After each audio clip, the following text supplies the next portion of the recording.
Now a DMless game. Oh, goodness gracious. Hello. Hey, everybody. Welcome to my sad face. How you doing, everybody? Give me just for a second to figure out what's going on. Somebody else wants to intro real quick. That'd be great. Why don't you go ahead and introduce yourself? Let people know who you are. Can I decide who the sponsors are if I intro? No, absolutely not. Daddy Gnome says no. You look like you've called in to like our radio show. Or like you're the voice on the 911 call in the news report. Oh no. Story of my life. Hello, Papa Gnome. All right, let's see. This worked last time, I don't know. But hey, what's up, everybody? Aside from the technical difficulties, we're just going to go ahead and at least vocally jump right in here. So while everybody is introducing themselves, I can figure out how to get my face actually animated. But hello and welcome to Encounter Roleplay, my friends. And to those watching live right now on Twitch, if you're watching on YouTube, though, be sure to join us for the show every Wednesday at 8 p.m. Eastern. Today we're going to be playing the third to final episode of Tales from the Loop of our Little Busters game. I know, big sad faces. You can see how devastated I look right now. Let's go around real quick to the cast and crew and figure out who everybody is, who we are playing, and we're going to double down on the questions today. A, really just to give me more time, and B, to give me more time. So, what is your favorite television show from the 1990s? And what is your character's favorite show from the 1990s? They've had technically 3 years to consume different television, so get those fingers hitting up the Googles to see what existed between 1990 and 1992, and let everybody know. You can figure out who's going to start, because I'm going to go figure this out.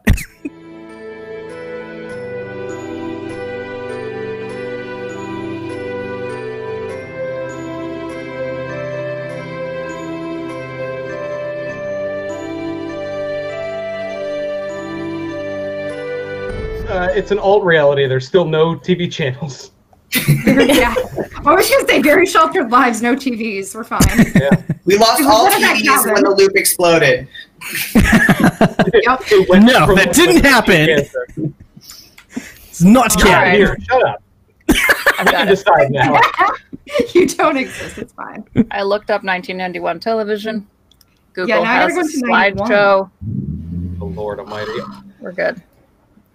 So I will go first then, since now I'm ready. I am Britt, and I play Ashley the Jock. Britt's favorite 90s TV show was a short-lived little gem called Earth 2, which I still feel sad about its premature ending. I think it was like 1993, 1994. Sci-fi wonderfulness. I really, really liked that show. Enough that I almost wrote fanfic when it ended. Anyway,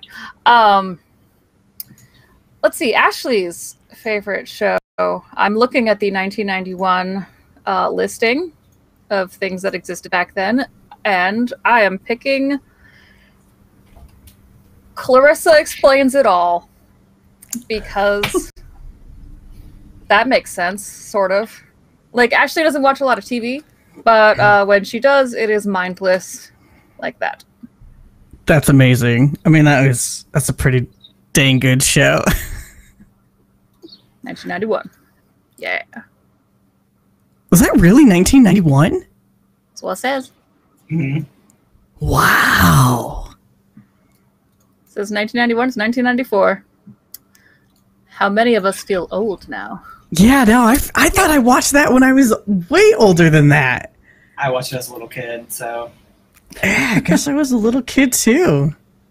I had delusions of grandeur of someone climbing into my window at any given time. my best friend. Okay, my best friend. Okay, so I'll go next because I know what I'm doing, and I guess we'll go that way. Yay, chaos! Hi, my name's Janaya, and my pronouns are she, her, and I play Chloe, the snob, whose pronouns are also she, her.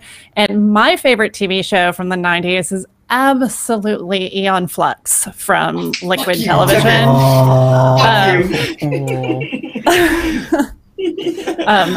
Absolutely my favorite. And I haven't gone back and watched it in a long time, and I'm really worried that it might have serious problems that I didn't realize in the 90s, but that's okay. And then I'm going to say Chloe doesn't have time to watch TV, but that's all going to change next year because she will probably fall in love with the X-Files. Oh. The X-Files are definitely my favorite. I was a big fan. Definitely. Who else? Who's ready? Yes. Going up the line is me. Hey, I'm Pro-Restarter. He, him, they, them. I play Delay, also they, them. My TV shows for myself would be Fresh Prince, Bel-Air. That was a really good one. And then for my character, it would be the show Moesha. That was also a really good one. Oh, yeah. So, yeah, that's really great shows, really great memories. And had a very good number of topics for back in the day. So, yeah. That's me. I'll push it over to Michael. I'm gonna go. Hi everybody. I'm trying to figure out how circle works, and then I figured it out. Hey everybody, I'm Michael. He, him, or they, them. If you nasty, which is oh god. All right. That was a stupid Janet Jackson reference, I guess. I'm gonna shut up. My character is Silas. He is the seeker. He, him pronouns. My favorite TV show from the 90s was Mad TV, which I which is funny because I don't really like SNL that much, but I loved Mad TV back in the day. I think Silas's favorite TV show would have to be Twin Peaks, because it's the only detective-based, like, kind of cool sci-fi show or sci-fi-esque show I could think of. Are you sure it's not Moomins? Is that a 90s show? Does that count as a 90s show? I don't know when Moomins existed. I thought Moomins was an old show. It's like the 60s or something like that. I haven't personally seen Moomins. I do know Twin Peaks though, so that much I understand. Cool. I'll go next. I'm Jules/Julian, he, him pronouns. I play Ritter Dalka, who also has he, him pronouns. My favorite show from the 90s that I can probably still pop on the TV today and watch all the way through is Gargoyles. So well animated, such great characters, and I wish that's how New York actually was. Also great POC female rep too in that show. Ritter, on the other hand, I don't want to say he watched a lot of television, but I guess to continue the ALF trend from the 80s, I'll say that his favorite show is Harry and the Hendersons, where you have Bigfoot loving in a nice, loving family home. Oh man, I just went down a whole rabbit hole of other genre of TV shows, which I will go into in 2 seconds. Hi, I'm Natalie. She, her pronouns, playing Ripley Spector, aka Darcy Brown. She, her pronouns, who she just can't seem to decide her name. Oh, we have a new Gnome's face! Anyways, I got excited. Yeah, you got your face back. We're doing much better. Do I have audio? Yeah, you do too. Hey! We're doing great. All right, sure. And keep going. So Darcy/Ripley's favorite show that would have been around at this time, and I got really excited when I realized this, is probably Darkwing Duck. Yes. Yes.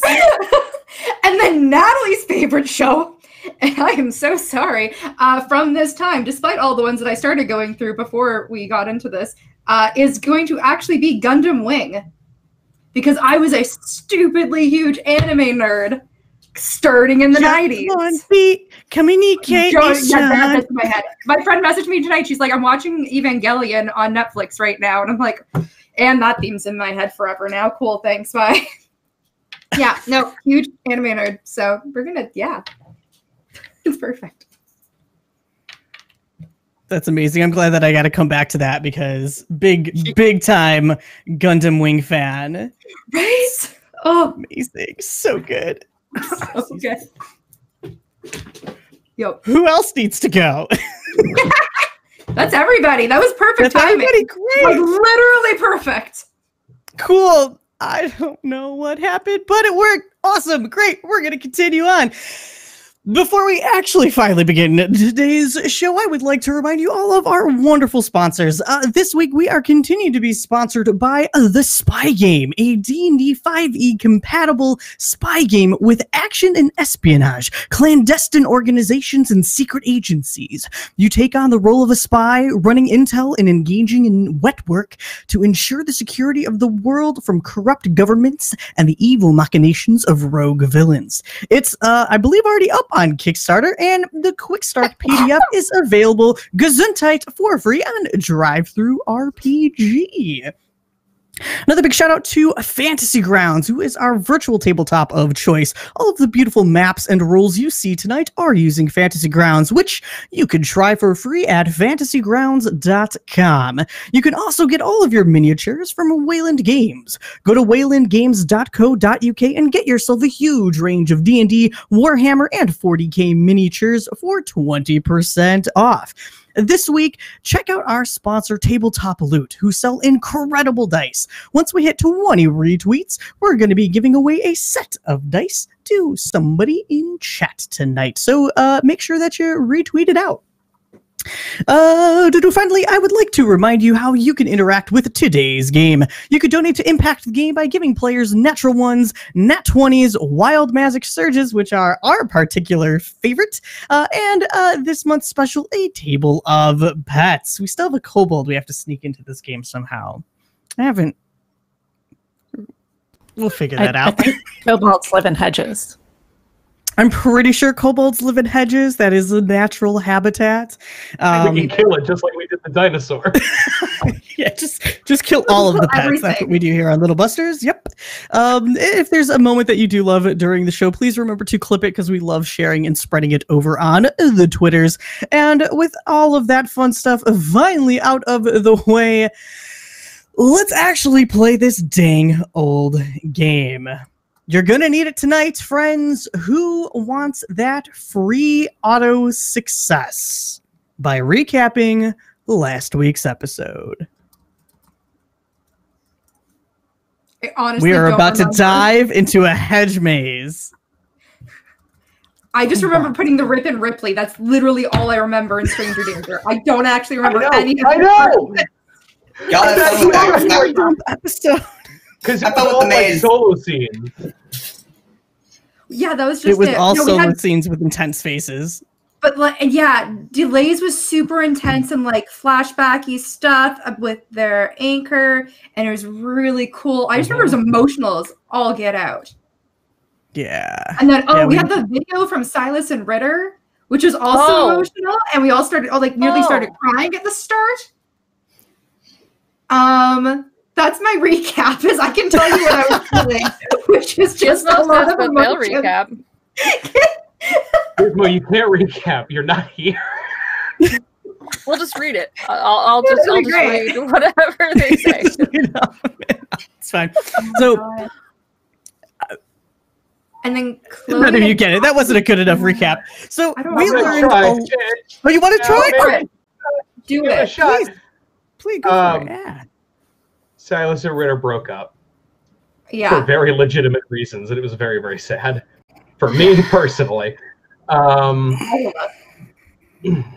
think that's it. No. I remember very, very distinctly, I remember the scene with oh god, it was last episode, right, where we got the security footage from inside the loop, or was that 2 fucking weeks ago? And I'm just insane. That was last episode, yeah. No, that was last episode. Yes. Yeah, we got a delay found the security footage from inside the loop that showed like people with rose tattoos on the back of their neck. Delay talked with their anchor May. We learned a lot about that backstory. Tangentially, with the tattoos on the neck, Ripley found out that there is a conspiracy theorist living in town who has linked alien abduction with mutant abilities. Yeah, essentially. basically. But the common thread is like a mark on the back of people's neck. That much I remember, and I was like, And that's he used weird. to work at Rick Synergy. There's an entire forum of them online and stuff like that. That's just it. That's what she started finding out. That's it. Yeah, it was a forum. And so she stalked somebody. Yeah, she did. Stranger danger. Literally went into a stranger's house on the internet in the 90s. Not good. That actually sounds like Teenage Natalie. I've done that. It's fine. Don't do that, kids. Don't be do like that. Ripley. Don't be in the 90s, kids. We got Ashley and Chloe, I know, got in the car and were chasing down. They were going Sarah! they were coming with Sarah. That's it. That was the big 3-person team. It was it. Chloe, Britt, or Ashley, and Sarah. Sarah designed a sound gun. Where's the difference? Sarah designed a sound gun. Everybody yelled at Ashley for a little bit. I didn't. Just for the record, I didn't. In case anybody needs saving in the hedge maze, Silas did not yell at Ashley. And then they all piled in a car to go and try to find Ritter, called Silas up, and he's like, he's not with you? Oh, hey, nobody knows where the fuck Ritter is. Delay was following, or Delay was just driving. Saw that they had a tail. Yeah, had a tail. Ran into, not literally yet, ran into Ashley and Chloe driving and was like, fuck off. And tried to lead the tail away. Ashley and Chloe were going to just keep going and then decided, fuck it, let's just follow them. And then everybody got into a car crash in a hedge maze. But Ripley's And still on the Silas is on a phone right bike now. somewhere in town. Silas is on a bike. Ripley's on the phone with them still as this is going down. Because Sarah told them to call more friends. Yes, that's right. With the giant brick cell phone. Because somehow. That could be a weapon in and of itself. So, all right, yeah. Michael, go ahead and take that auto success tonight. Do I deserve it? Yeah, you explained I will need it, but okay. I'm not Clarissa over here. Which is a reference that I don't understand. You're so It's young. Michael explains some stuff. You don't have to explain Michael it all. explains some of it. new podcast releasing next week. I would totally listen to that podcast. Let's be fair. That's just the return of hexes and I bows. kind of would too. Yeah. All right. So, Delay. You were being tailed. You were trying to speed away on your motorbike and avoid getting your friends involved in whatever or whoever was following you. And as you kind of cut through a bit of an abandoned part of town that had long been, well, not long, but had been evacuated during the flood and just simply hasn't been rehabilitated yet. You went to quickly turn a corner to try and slide in to hide yourself and your bike so the car would drive past you. But instead, the ground began to tremble. And everybody here has experienced it before. The concrete just, rips apart. And these massive vines and tangle of bush just sprout through, creating these incredibly tall walls. And you're knocked off your bike. The wall itself helps your fall, so you don't get hurt because of it. But you're kind of off to the side as you now see and hear this that black truck that was following you try to slam on its brakes, and it doesn't brake in time, slamming right into the wall. No airbags deployed. It's 1992. Not every vehicle has them. And there is a bit of red that kind of splatters against the windshield as it stars, and just the car itself crumples a bit. Tire spinning. Ashley, who is driving the station wagon with Chloe and Sarah both inside, saw the ground erupt, saw the black car crash into the hedge, and was quick enough with those athletic reflexes to slam and pump on the brake, sending the car into a spiral spin and stopping just before it hits another wall. What are you all doing? Ashley will turn to Chloe and Sarah. Are you all right? Yeah, I think so. I'm okay. What the hell happened? That doesn't make any sense. Is this still connected? Are you guys still on the phone? The phone probably fell out of somebody's hand on the floor, but you could definitely hear Ripley like, hello. I need to check the car.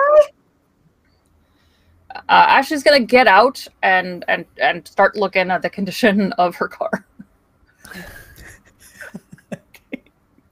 Yeah, you're like you look really close to the front hood of your car, and the camera kind of zooms in and it's just focused on your face, and it pans back out, and it's this far away from actually hitting and taking any damage, unscathed. Okay. Chloe? I guess Sarah.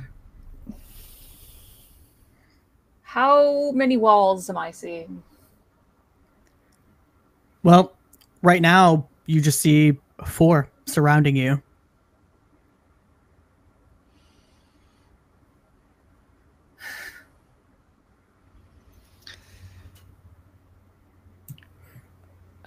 I climb out of the car with the cell phone.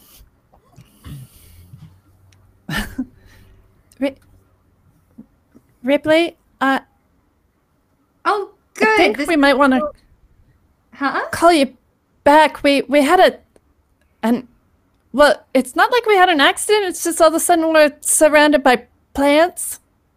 Oh God, not again.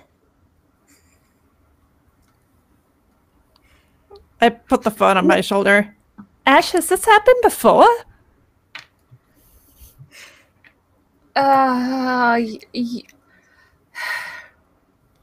That fucking cat. Yes. Oh. Yeah. We were gonna try and come get you, Ripley, but I don't think we can get out of this plant box. Where are you? I'll take my bike over, I'm sure. Give me just an intersection and I'm sure I'll see it. Well, we were at 32nd and Lexington, so I don't know where we are right now, but it can't be that far from there. All right. I don't get lost and don't let anything eat you. I'll be there as soon as I can. Yeah. Oh, okay. Goodbye. I put down the phone and toss it to Sarah and say, she said not to let anything eat us. I have a concern. I have a lot of concerns. Ashley's going to go into the trunk and pull out her backpack and her bat. Okay. Chloe, what do you need? I have a hammer. I have a crowbar. I'll take a crowbar. I'll take a crowbar. I'll pull out the crowbar, hand it to Chloe. Shut the trunk. I'm gonna open up Sarah's door. Sarah, here's the car keys. Lock all the doors. And stay put. Maybe if anything starts to look scary, lay down on the seat and cover yourself with, and then I'll reach back and I've got a sleeping bag in the trunk area. Cover yourself with this. Okay? Is there a reason she shouldn't come with us? I could help. I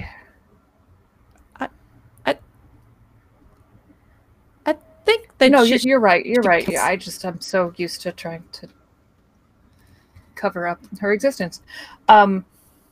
Yes. Never mind. Do you want a hammer? Yes, I can use that. Okay. And she reaches swing out back slowly. around. Hammer. Hand it over. Okay. Okay. I think as that's going on, Delay seeing this happen, they're going to go over to the van where they saw like it kind of crash in, and they're going to kind of run up to the side, take out their gun, and kind of open up the door and kind of peek in. Okay. So as you open up the door, and just this like smoke and steam from like the radiator kind of like emanated around the car, you notice that there is a passenger whose head is just, it's gruesome in the windshield. They definitely do not seem to be having a good time. Are they wearing anything, like any kind of specific clothing, any weapons visible? No visible weapons. They do seem to be wearing like a blue suit, like a navy suit type thing. And you can hear, or you can actually see now, the trunk close, slam shut, and you can hear the shuffling of some feet back in the back. Yeah. How far? Like, I'm gonna like quickly dip down and look under the car and see how many feet I see. Okay. You can see about 2 sets of feet, and they're kind of like stumbling around right now, but they're not. They're not wearing shoes. They're not wearing pants. They look very wet, very viscous, but far more humanoid than you have ever seen the creatures you've encountered before, the bad things that you've encountered before. And you can hear, as they're kind of shifting around, it sounds like bones popping, possibly back into place, and a little bit of like chittering in unintelligible noises being said back and forth between the two of them. They're communicating now. Nice. So I think Delay kind of hearing this is not going to try and engage them. In fact, since you said this thing is so beat up, is there any way that I can rig this thing if I shoot it to just blow up? Yeah, I'll let you go ahead and roll like a tinker, we'll say, to see if you could just quickly figure out like what to reach your hand into, pull out, and know that you could shoot that and make it go boom. Okay. 2 successes. All right. Yeah, so go ahead and explain how you want to do that. Yeah, so I think kind of seeing this Delay kind of peeks down underneath the van, hearing this, seeing the feet, and hearing the kind of the bones kind of pop, kind of reaches in to like the driver's seat, kind of like silently kind of tries to like hit the hood. It kind of pops. He freaks out. They freak out for a second. They don't move. They slide over to the front and just have their knife, and it's just kind of like head in, and they're just like pulling wires, loosening things, trying to get any kind of like flammable liquid and like spark going that will kind of ignite. Okay. Yeah, you are absolutely almost with ease, as if you have worked on automotives before and certainly know how to set them up for some type of explosion if you need to. So yeah. So do you shoot? Do you step back and shoot, or is it just prepped to blow up?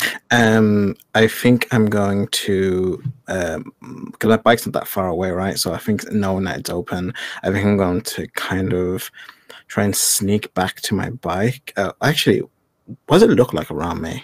Because this shit's like... Yeah, so now you have like a bunch of hedge mazes. Like it was this kind of, flooded town. The water had receded, but there's just like debris all over the place still. Sidewalks and stuff are cracked. You were trying to hide like by a house. And so like part of the house is actually there, but the other part is blocked off as if the hedge just grew right through the house itself and is completely split in half, looking pretty rickety and missing half of itself. The window's now completely shattered out. There is part of the street that's still there, but huge, massive cracks.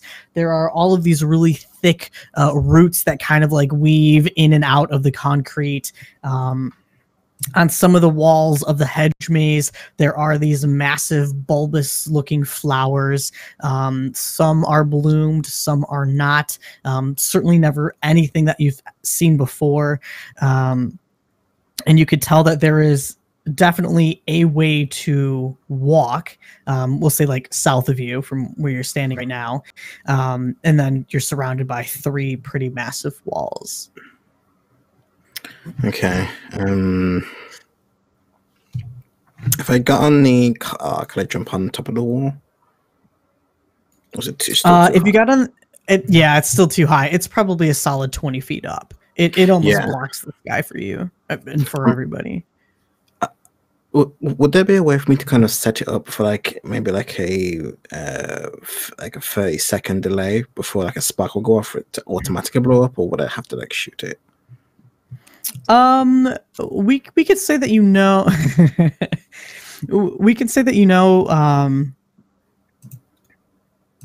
yeah, we can make it. I mean, this is the 80s, 90s weird fantasy stuff.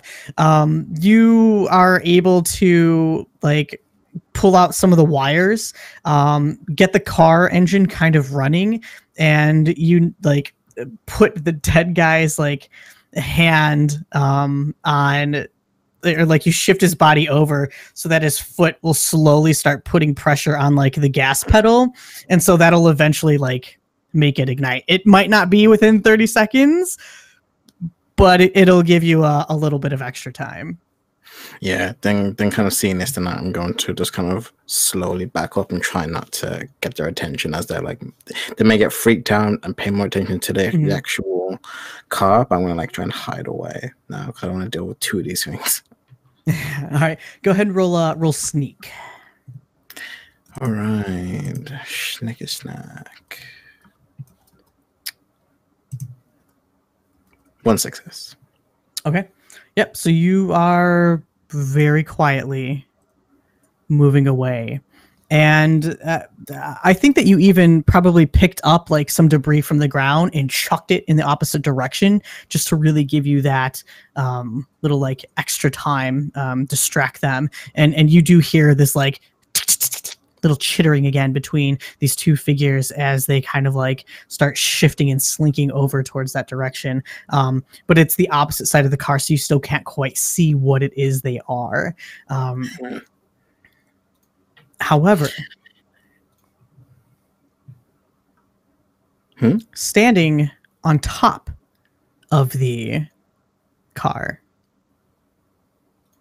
is a man in a blue suit.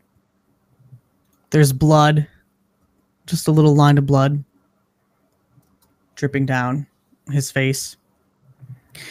And, blue suit, nicely pressed, black tie, white shirt. You've seen this man before in your father's files. You know exactly who this man is. And he looks down to you. Oh, go ahead. No, okay. I was just breathing.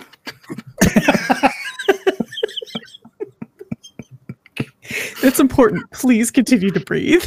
What, is no to breathe now? We're in trouble. So he kind of like pulls out a handkerchief that is yellow in color and has a blue like Rick Synergy emblem on it, and he just starts to kind of dab at his forehead to clean off some of the blood. You know, this is not how I wanted us to meet, Daquan. And you very much know that this is Mr. Renfield. Yeah. And who explain to everybody else who Mr. Renfield is? So Mr. Renfield is Caucasian, kind of like stylized business kind of hair, no nonsense. And Mr. Renfield is when DeLay got brought into a similar group of kids when they kind of hid out in the hideout space with Maice's cousin. They infiltrated a data farm, actually turned out to be an Avani place, hacked into the computer, and before they could leave, Mr. Renfield was there. Killed everyone apart from me and Crystal. A few years later, found them again in Scandinavia. Killed everyone there. Same way, apart from me and Crystal. They've been looking for DeLay for a few years. Just constant track and cat and mouse. Mm-hmm. And there he is, the man who continuously eliminates everybody in your life.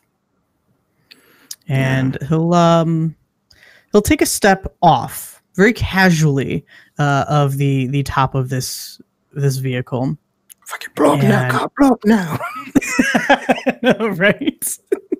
He just walks out 10 minutes down. And kind of like steps down effortlessly. No trip, no roll. Not something that you would do so elegantly. Anybody would not be able to do this very elegantly. You would probably stumble a step or two, or have to bend at the knees, just perfectly straight down.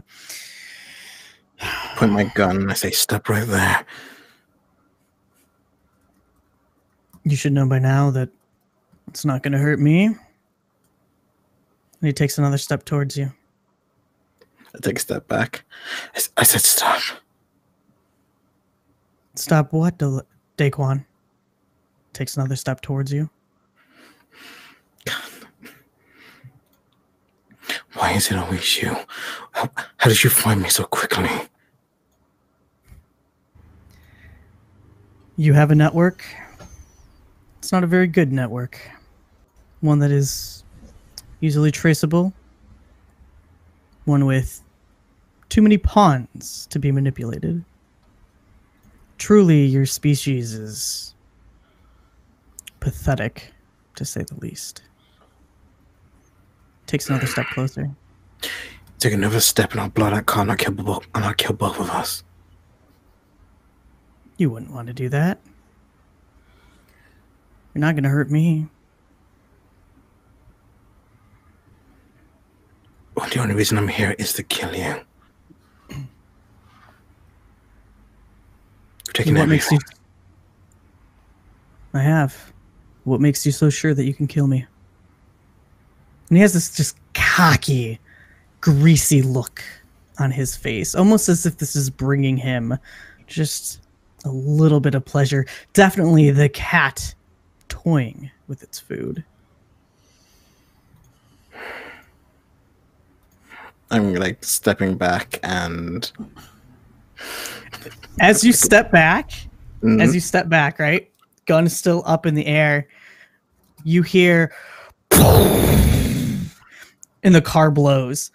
I need you to roll move. Roll me a move.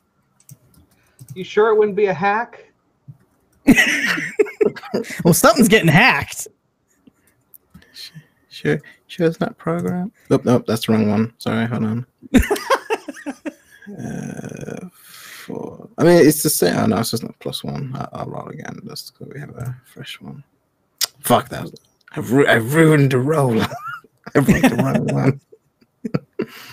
That's 0 successes. 0 successes. Okay, so Delay. You see just this flash of bright yellow, just these flames just erupting from behind Mr. Renfield as he continues to take a step towards you. He is blown into your general direction. The car bits just go flying everywhere. You are slammed back into the house. And for a moment, you are going to be knocked unconscious. Yay. We're going to switch on over. Ripley, Silas, how quickly are you trying to get to this location? As fast as my little legs on a bike can take me. Yeah, same. Little kids on bikes. Silas, Silas, you're 19. What are you doing on a bike? I don't have a car. Who has your car? We don't have a car anymore. Didn't just give you a shiny car? No, Wolf didn't give us a shiny car. It broke down in somewhere in Scandinavia. Oh God. All right, so we'll get to you folks in just a bit. Ashley, Chloe, and Sarah, you hear. We're too slow. We don't get to play. You're just going to sit here for 3 hours. But we're biking the full 3 hours. You get there and everything's done. Yeah, that sounds right. Right? So Ashley, Chloe, Sarah, you hear an explosion. You see flames and car bits flying up into the air.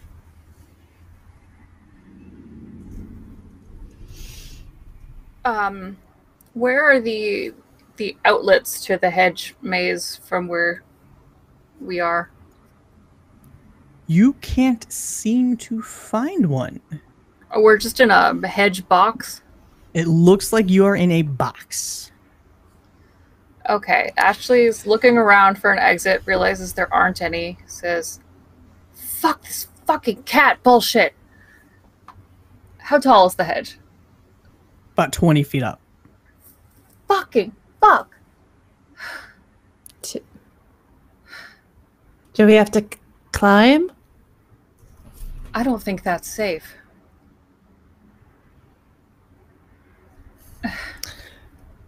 You Well, also when you have figure out a bunch of debris in the area. No house in half. Your section's actually quite small, almost enough to really contain your car, maybe another car. And there are just roots, again, all over the ground. But you do notice there's kind of like a chunk where the concrete sunk in. And then up along the walls, there are some bulbous flowers as well.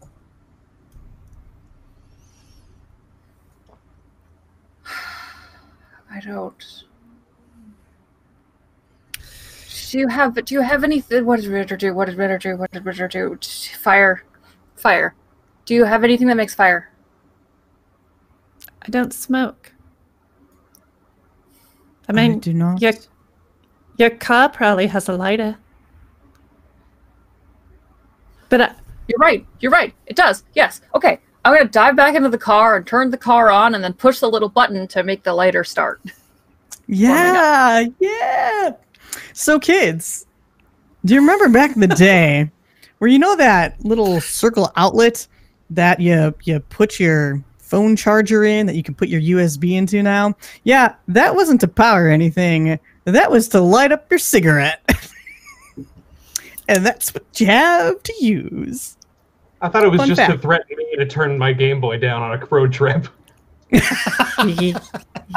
while the little lighter knob is warming up, because I know that took a little bit, I am going to try to ball up some paper or anything flammable into like something that I can set on fire once it's warmed up.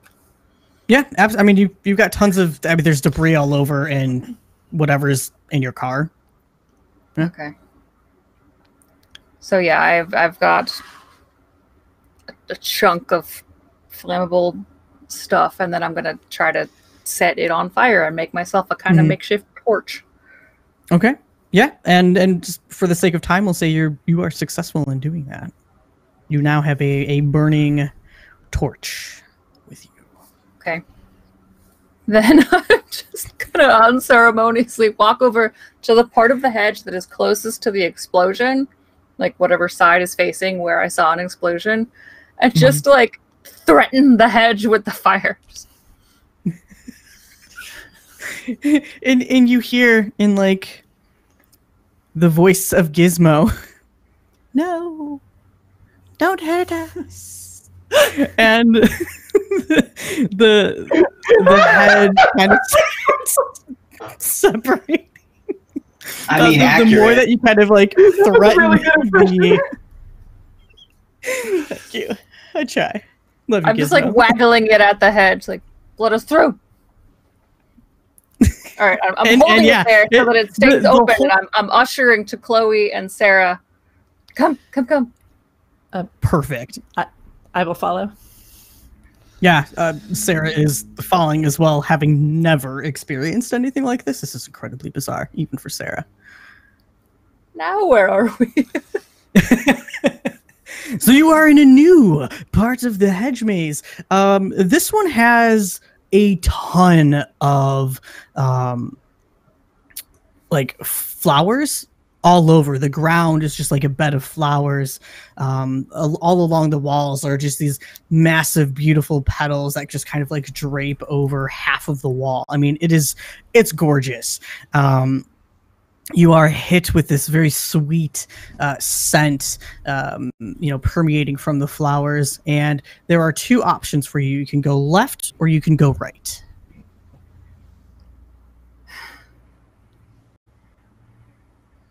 Anybody have any strong feelings?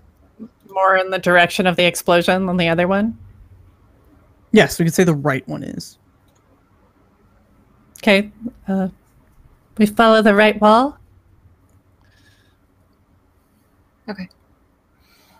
We'll go right. Okay. So you're going to go ahead and go right. As you are kind of walking down this part of the maze, it's more like a hallway, just incredibly tall, and it starts kind of narrowing out. And excuse me, as you are continuing down it, out of the corner where you would normally turn, which is pretty far down, two black figures emerge from the side. They are about 6-7 feet tall, kind of hunched over. They're, oily, slick-looking bodies, kind of, again, very viscous. There's that odor that you have smelled before from these very, very bad things. And they are incredibly humanoid. They look like very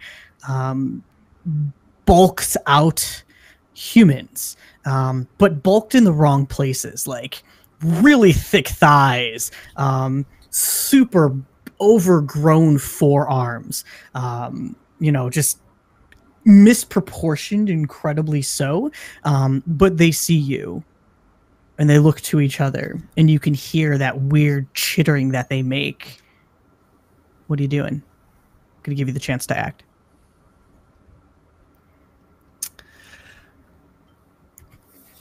Chloe's gonna pull up the crowbar and be like, I think maybe we should have followed the left wall, and start walking backwards a little bit.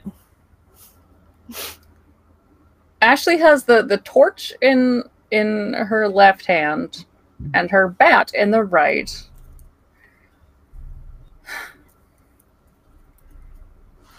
And is gonna kind of thrust the torch ahead and try to look as threatening as possible with the bat. Are you gonna let us past? You're trying to communicate with them. With a threat, with fire. With a threat with fire. Okay. They kind of like step towards you a bit, also making themselves look quite intimidating. But you spoke to them, and they kind of look to each other, and again, those weird little chitters that they do. Shut up, Michael. It's a spooky noise. What are you going for? And like they kind of like continue back and forth for a moment. And then one of them looks to you first, and then the other, and its chest peels open, and there are these, like, again, that viscous fluid, almost as if it was like sticky flesh, is being stretched until you hear little snapping noises, and this chest cavity unfurls, and there are what should be ribs that are jutting out from it that look more like teeth. And it makes a horrible sound as it roars at you, and the two of them start charging. We're gonna handing pause the torch off. We're gonna pause there. And we'll see you next week. Yeah, thanks for tuning in, everybody. No. All right. Silas and Ripley. Great. Good scene. Delay. Rude. Delay. You kind of waking up a bit. You have a ringing in your ear. Your head is pounding, and your vision is slowly coming back. What do I see as I kind of see blurrily? You see your body has been moved. It has been propped up against the hedge, and sitting on the fire hydrant nearby, one leg crossed over the other, with half of their face now kind of just burned, almost sheared completely off. Just gone. One eyeball completely burnt to a crisp. You see Mr. Renfield. Gonna spit out a gout of blood. Am I like tied up or anything? You are not tied up, but instinct would have you reach for your gun, and you do not have your gun. I'm just like, suit you. New look. It'll heal over time. These forms are pretty good at that, but Why didn't you just kill me? because that would be too easy. That would be too fun, or not enough fun, is what I meant to say. You see, there's something that I admire about the human species. There's a level of egotism that is prominently displayed in the things that we consume, or in the things that you consume and produce, whether it's music, television, newspapers. You pride yourselves in your own damnation and destruction. And you continue to feed into that. You breed more egotism. And I like that. It makes you cutthroat. It makes you stronger. It makes you better than so many of the species I have seen and I have conquered. But still, your bodies are just so weak. And like, he like angrily is like kind of rubbing at his hand. That, I mean, there's like, again, it was like Two-Face, like just half of his body is completely, burned up. And like one of his fingers is just kind of like clearly broken. And he just like rips it off and throws it down on the ground. Just so weak. Says the 6-inch piece of shit living inside that husk. Parasite. You need us to survive. Oh, why is you nothing? That's weakness. It's funny that you bring up the parasite. Because that's another thing that you and I have in common. The human race. Your parents. Your friends. You. Humans are nothing but parasites. You take until there's nothing left to give. What's wrong with me doing that? Why is it amoral to your species that I would merely want to survive? I would want to ensure that my people would survive. The difference between you and us is we take, but we create. Everything we've got from our own goddamn hands. You just puppet. You're nothing. You want to live? You have a pigeon problem. Why don't you stop there?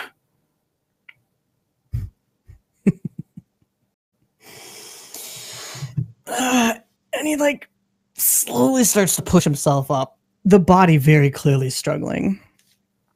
And he moves closer towards you till he can lean right into your ear. And you can just smell the stench of burnt flesh. You can feel the heat radiating from the very scorched body. And right into your ear, he goes, I'm going to have fun. I'm going to have more fun. If there is one thing that you have taught me, that your species has taught me, is that I'm invincible here. And I'm going to make you watch each and every person you know and love either be killed or turned into another vessel. Punch him in the face. Roll me a force. Roll me a force or move, whichever one is higher or better for you. A quick question: Did we ever find out if a scar can be triggered once per season? Once you use it, the scar is done. Okay, cool. You could accrue another scar at the risk of death. But yeah, once you use the scar, it is done. I mean, I would say that you're at least maybe hurt. I mean, you got knocked out as far as like a condition goes, but that's not enough to have a scar yet. Okay, so I'm injured. Okay, yeah, I'm just gonna try and deck him. 2 successes, even with the condition. And this is with my fists. So yeah, I think my gloves are like slightly burnt like off, so like we're seeing a metal underneath, and he's saying this, and they're just kind of digging into like the kind of ground, and as he says he's invincible, I just smash him in the jaw, and I just start like incoherently like screaming, and I'm gonna like try and jump on top of him. Okay, so you go ahead and start a all-out brawl. I mean, your hand collides with his face, and you can hear that satisfying cracking. Something broke, but you're not sure if it did anything to him. He is now knocked onto the ground. You are on top of him, and we're going to pause there for just a moment. Ritter. Yes. Yes. Also, by the way, I'm just answering you as well. Yes. You are currently in the car with Wolf. Is that correct? With your anchor. Okay. And the two of you are just kind of driving, and as you are, you can see Silas on a bike. Like further down the road. Yeah, like you clearly know it's Silas. Like, yeah, I know what he looks like. Can't miss that that trench coat anywhere. Ritter kind of like taps kind of like the dashboard kind of anxiously, and he's like, well, it seems that other people are on the way to the problem further down the road.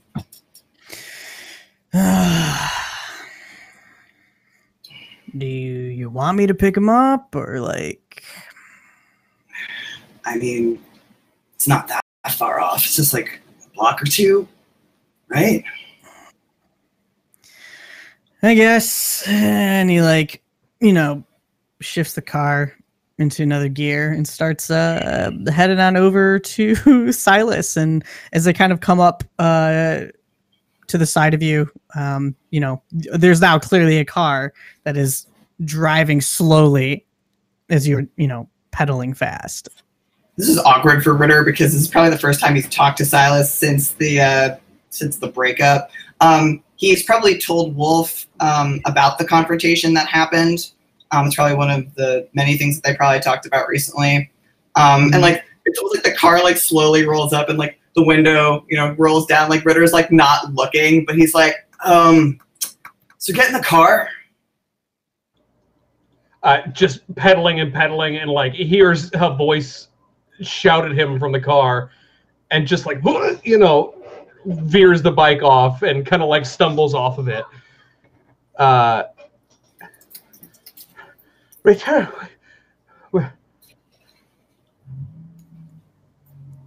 Come on, kid. Slowly looks up. I'm assuming you guys are all going to the same place. Yeah. He like goes to the car. He's like trying to figure out what to do with the bike, and then he just leaves it on the road and gets in the car. In like Ripley's the back seat. Right? Not with me. Not yet. Okay. I have a thing. Don't worry. Okay. I got you, Ripley. Don't worry. It's gonna be awesome. Just get in. And he slowly slides into the seat and shuts the door. I think as that happens, he rolls the window back up, and then he kind of like continues the previous conversation that they had before they spotted Silas. And he's like, "Are you sure that you want to talk to her about this? Is it like the right time? Like, I know that you want to try to fix things." Look, there's a mess, and this one was mine. I got to clean up that mess. All right, if you insist. And Kind of like wipes his hands down on his like clammy hands down his jeans. All right, as long as you're cool with it, I guess. And I'm glad that you told me. No, got to make sure that we have a pretty clear line of communication, eh? Better late than never. Ritter told you what? Ritter kind of like looks off back into like out the window. Kind of gestures for Wolf to. I think Wolf's gonna like take out a cigarette as he's driving, and light it up. Start smoking. The hand opens up. He just puts the pack in your hand. Look, I'd love to get involved in your little affair here, but I don't know. I think Ritter could explain that one to you later, huh? And as he's like saying that, you guys are kind of cruising down, and it is just awkward in the car. No, I think it's fine. Yeah, no, it's totally normal. As you're about to like come across an intersection where you can now kind of like start seeing some of the hedges in the area, some of the ground kind of cracks, so the car is kind of swerving a little bit here and there. In a very like 90s fashion, there is you come to an intersection and Ripley is pedaling on her bike, just about to hit the sidewalk, and there's like this bent over sign, like a big like stop sign or something, or like a construction zone sign, and just before you think that you're going to get hit by this car that is barreling down the road, you kind of careen up the sign and you go very ET style, just right over the car and land on the other side. Perfect. With a big thud. Jesus Christ. Silas Ritter, you can very clearly tell that is a very amped up Ripley pedaling on her own bike with Sal in the basket, who like is probably like gripping on now, like hanging off because like the bounce like sent him over. I think like Ritter kind of like he kind of moves the cigarette from his hand and kind of like slaps Wolf, and he's like, "Oh, okay, just stop here. We can get the rest of the way." Ripley, and he kind of calls out the window. All right, he kind of like slams on the brake, with frustration. Mm-hmm. Just hurry up, all right? I'll meet you later. Okay. He'll head out. He kind of pulls his hand on the door for a second, and he kind of like looks back, and he's like, "Good luck talking with her." Thanks. I won't need it. We'll be good. Cool. And he pats the door and kind of closes it before kind of. Mm-hmm. He looks to like Silas for like a second before kind of just rushing off to try to follow after Ripley. Yeah, I think Silas does that thing where he really quickly shuts the door and is trying to like keep up. Like, Richard, what are you? What did he? Who is he talking to? Are you okay? Yeah, I've been fine. I've been doing work. Come on, we need to hurry up. Did you not feel like the giant disturbance? Like that has to be another one of those like fucking maze things. You're right. Yes. Guys, hurry up! There's a hedge maze. Hey, that's what I was saying. Another one? Yeah. Ash and Chloe and yeah, they're stuck in it. She realized halfway through her sentence, she's like, I am not saying the S name. Why? Why are you guys so mean to me? She just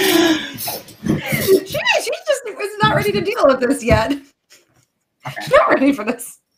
I mean, if we're lucky, Ritter kind of like he puts his hand in his pocket and he fishes out Robot Sarah. And he's like, if we're lucky, it should only last for a certain amount of time. We just need to make sure that whoever's stuck in the maze didn't get hurt. Yeah. As far as I know, I think somebody was after Delay, which is why Ash and Chloe were after. I don't even know. It was really weird. Yeah. All I know is they're. Yeah. And just did you hear the explosion? Come on, let's go. Come on. keep up. Let's go. Ripley's just gonna keep biking. Mr. Longlegs goes. Silas doesn't have his fucking bike anymore, so he's just running to catch up. And you guys aren't that far.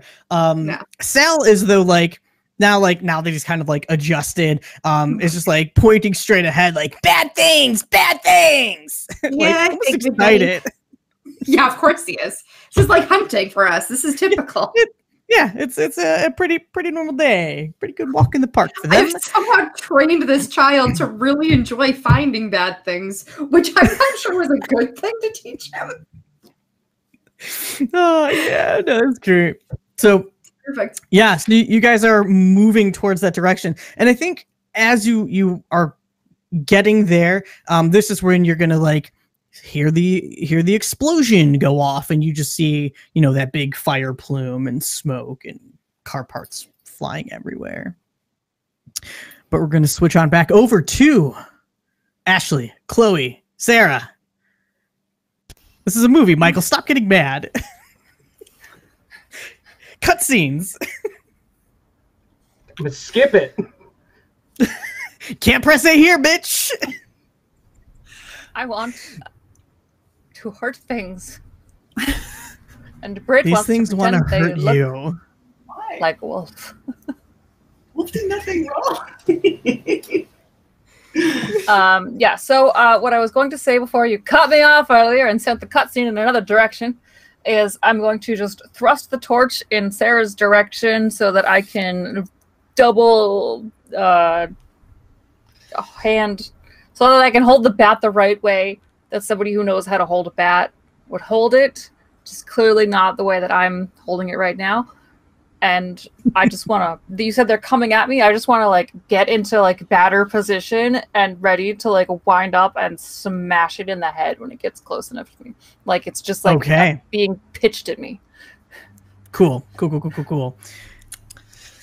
Chloe, what are you doing?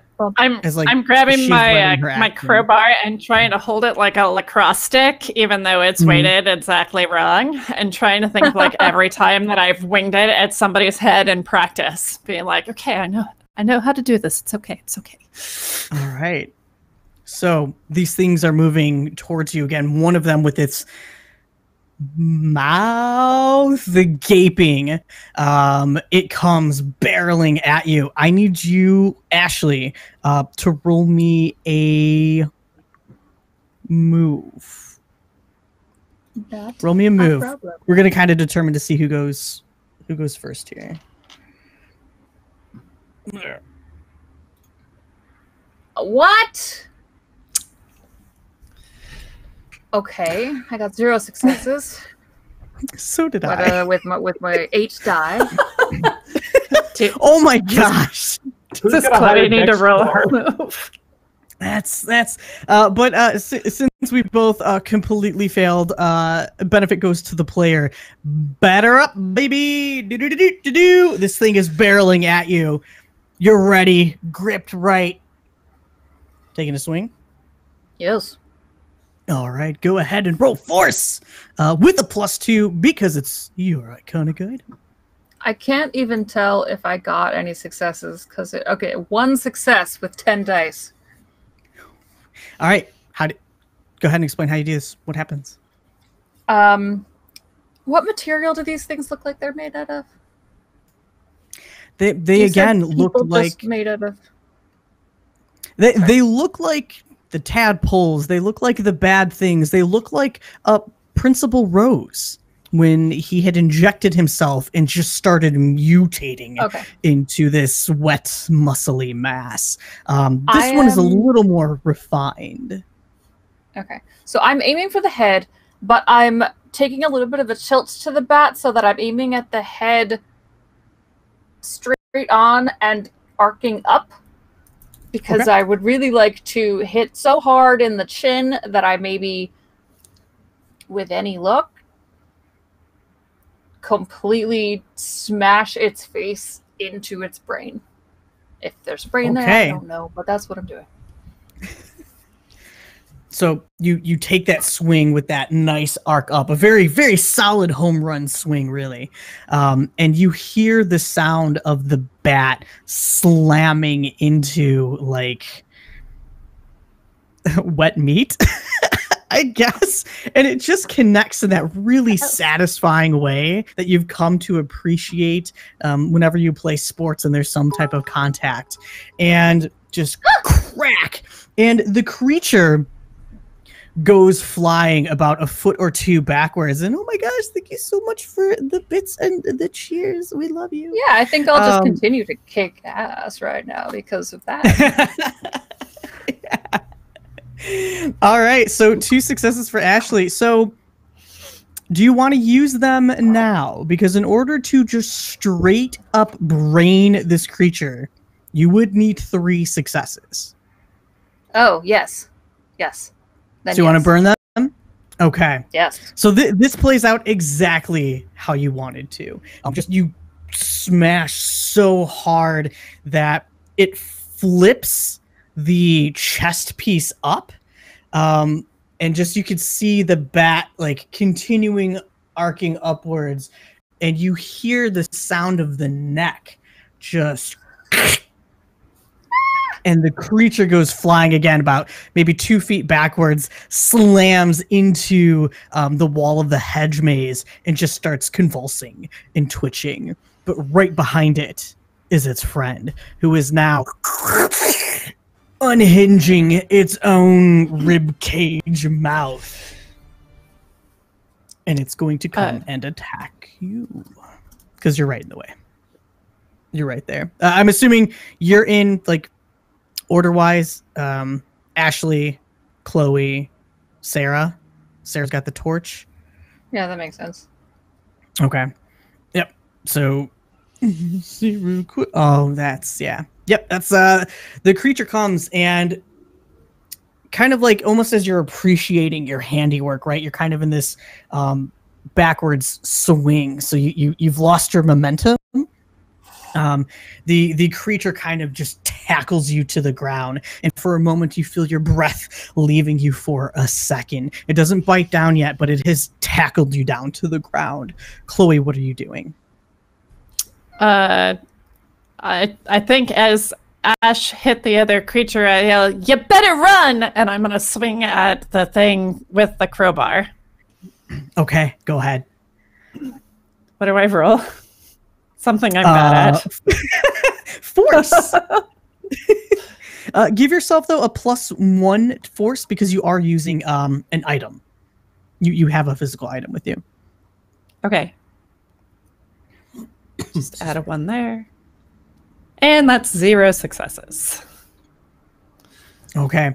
So you hit it. You can feel yourself and it feels weird. It makes a noise, but it just doesn't seem to be enough force to do anything. You know, it's not quite. Okay. That's fine. And right. And so now it's kind of like drooling this again, almost like acidic residue from its chest cavity. Ashley, you could feel it kind of singeing. If it's touching flesh, it'll start burning a little bit, kind of making little holes here and there on the clothing. What are you doing? I would ideally like to push it off of me. Mm-hmm. I don't know if the bat is still in my hand or like. Yeah, I'd say it's still in your hand. Like you had a pretty firm grip on it, and you know maybe now you're wrestling with it or something. Okay. Yeah, I mean I'll just kind of like use the bat to like push up and get it away from me. Mm-hmm. So yeah, go ahead and roll force. Okay. 0 successes. Okay, you're trying, but you're struggling. This thing is just like right in your face because you don't know what's more dangerous, the actual head or this chest cavity mouth. So you're kind of struggling to decide where to really shift your weight to get a good push in. It is going to take a fist, though, and slam it into your head. Cool.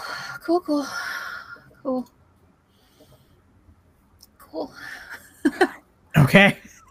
So it goes to slam its fit, and this is, again, like, just the forearm is just inhumanly massive compared to a normal person's forearm, and it slams into the concrete next to you, almost kind of like tugging on your hair a bit, but as you're trying to push it off, you're just move out of the way just in time, but it slams really dang close. You feel the power of that impact. We're gonna switch on over to Delay. Yeah, just who's on top of Mr. Renfield, just screaming and just like just get this like top of the lungs there. I think with every punch I'm like seeing the people that he's killed. Yeah, go ahead and roll me a force. Okay. Ugh, 0 successes at that time. Did you roll with a +2 for your arm? No, let me do that now. Yes, please do. Oh, 1 success. Hey, all right, cool. Yeah. So go ahead and explain like just how you're pummeling him. Yeah, so I'm my knees on his chest, and I think I'm just saying, do you even know who they were? Do you even know the people you've killed, the lives you've ruined? My life every day is pain, taking everything from me. My father, why did you do this? Why? Like asking questions, but not getting the answers, not giving them a chance. No, there's absolutely no. I mean, you are just, your legs are like straddled right up on his chest, and just one after the other, slamming down a punch.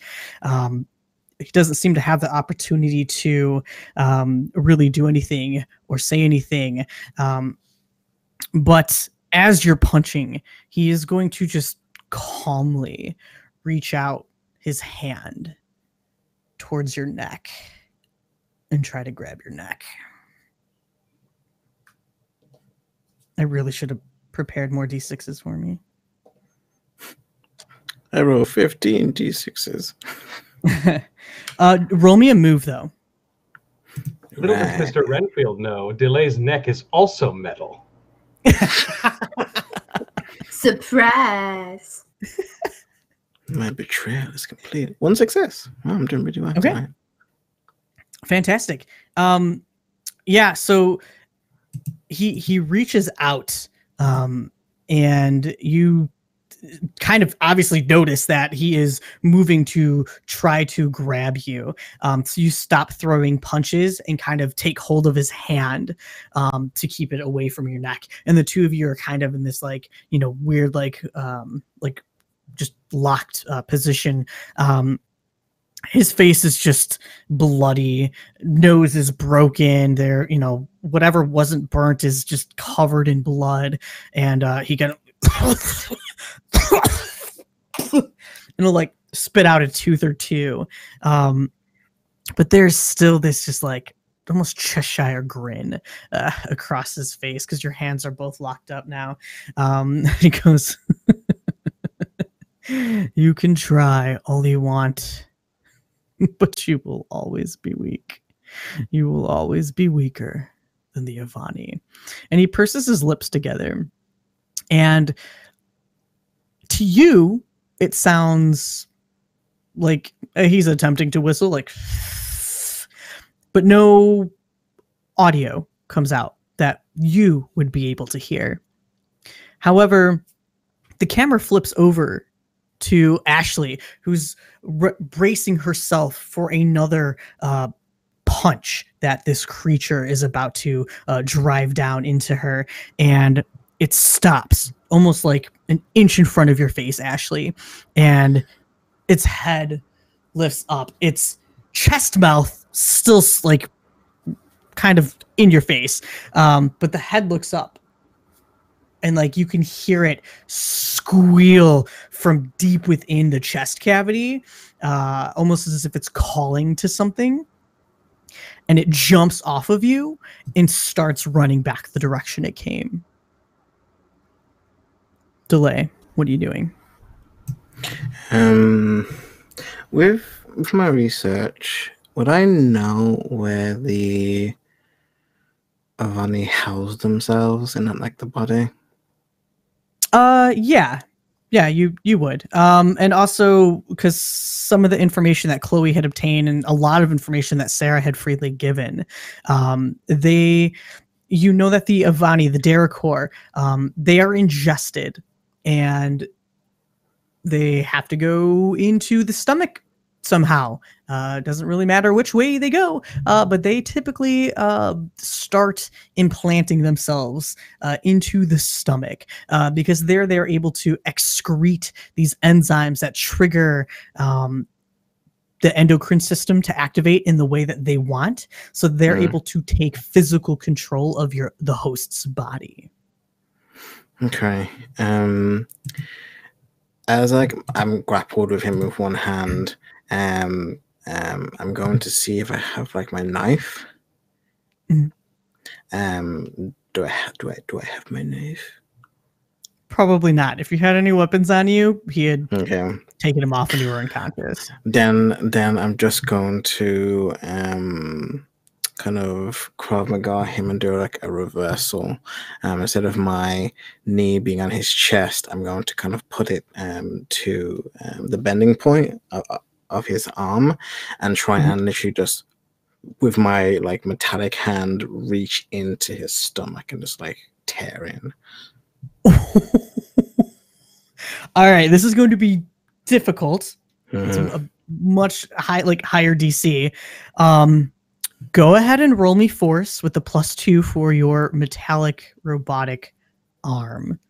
All right, here we go. Hit. 0 successes. 6 dice. God damn it. You're trying to get in, and he is laughing at you. Even with this enhancement, you can't get to me.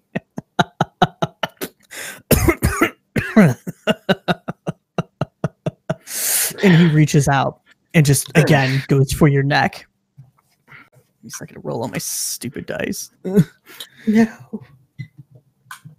In the meantime, go ahead and roll me a... There's so many. Oh no, there's so many.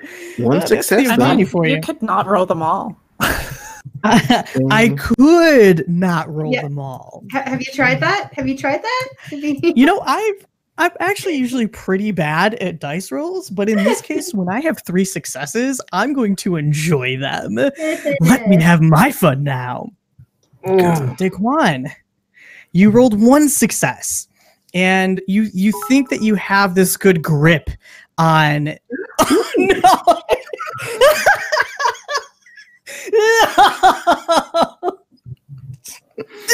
You started too soon. Are you gonna burn those successes to even it out? No, I'm gonna let him do what he wants to do, and I'll save them and see what's gonna happen. So Crone's next character gets 2 successes. Yeah, right. I want the drama. Thank you. I'll use it for a good time. Don't worry. If I survive. Yeah, if you survive, because now you feel a broken human hand wrapped around your neck. And you've been in fights before. You've been choked before. You know, whatever. Fights, it happens. You almost feel your windpipe just popping as it is being shifted in place. And the air is literally being prevented from getting into your lungs, and you cannot exhale. You are currently being choked. Please take a condition. Okay, broken. Like my whip. You're just going straight to broken? You can't take broken yet. Conditions? Yeah, Conditions is broken. Scott, right? Broken is when you've already taken all your other conditions. Oh, okay. I didn't know that. Okay. So, And you're already hurt, so you can be afraid. Exhausted. Yes. Exhausted could be one. Yeah. It's very upsetting, this whole thing. Yeah, I mean, really. I should have put like a violence warning or something. I'm sorry. I'm incredibly graphic with these scenes. But it's my fun. It's what I like. So you have a condition now. And we are now going to switch over to Silas, Ritter, Ripley.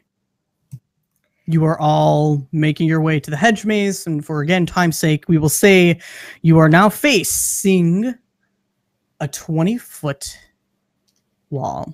Very familiar. Seen it before. I would like it be known that we picked up Silas on Ripley's bike, and he is just in the basket the rest of the way. Riders on the pegs in the back. You see somebody on the pegs, somebody on the handlebars. You have a 19-year-old lanky, tall kid. In the basket. Little Ripley is pedaling. It's so comical. It's not practical, but you do eventually get there. It works. That's what matters. Exactly. We needed the visual, okay? It was worth it. It's so worth it. Silas canonically has asthma. I don't think that's not canonical, but it might as well be. It is now. Totally.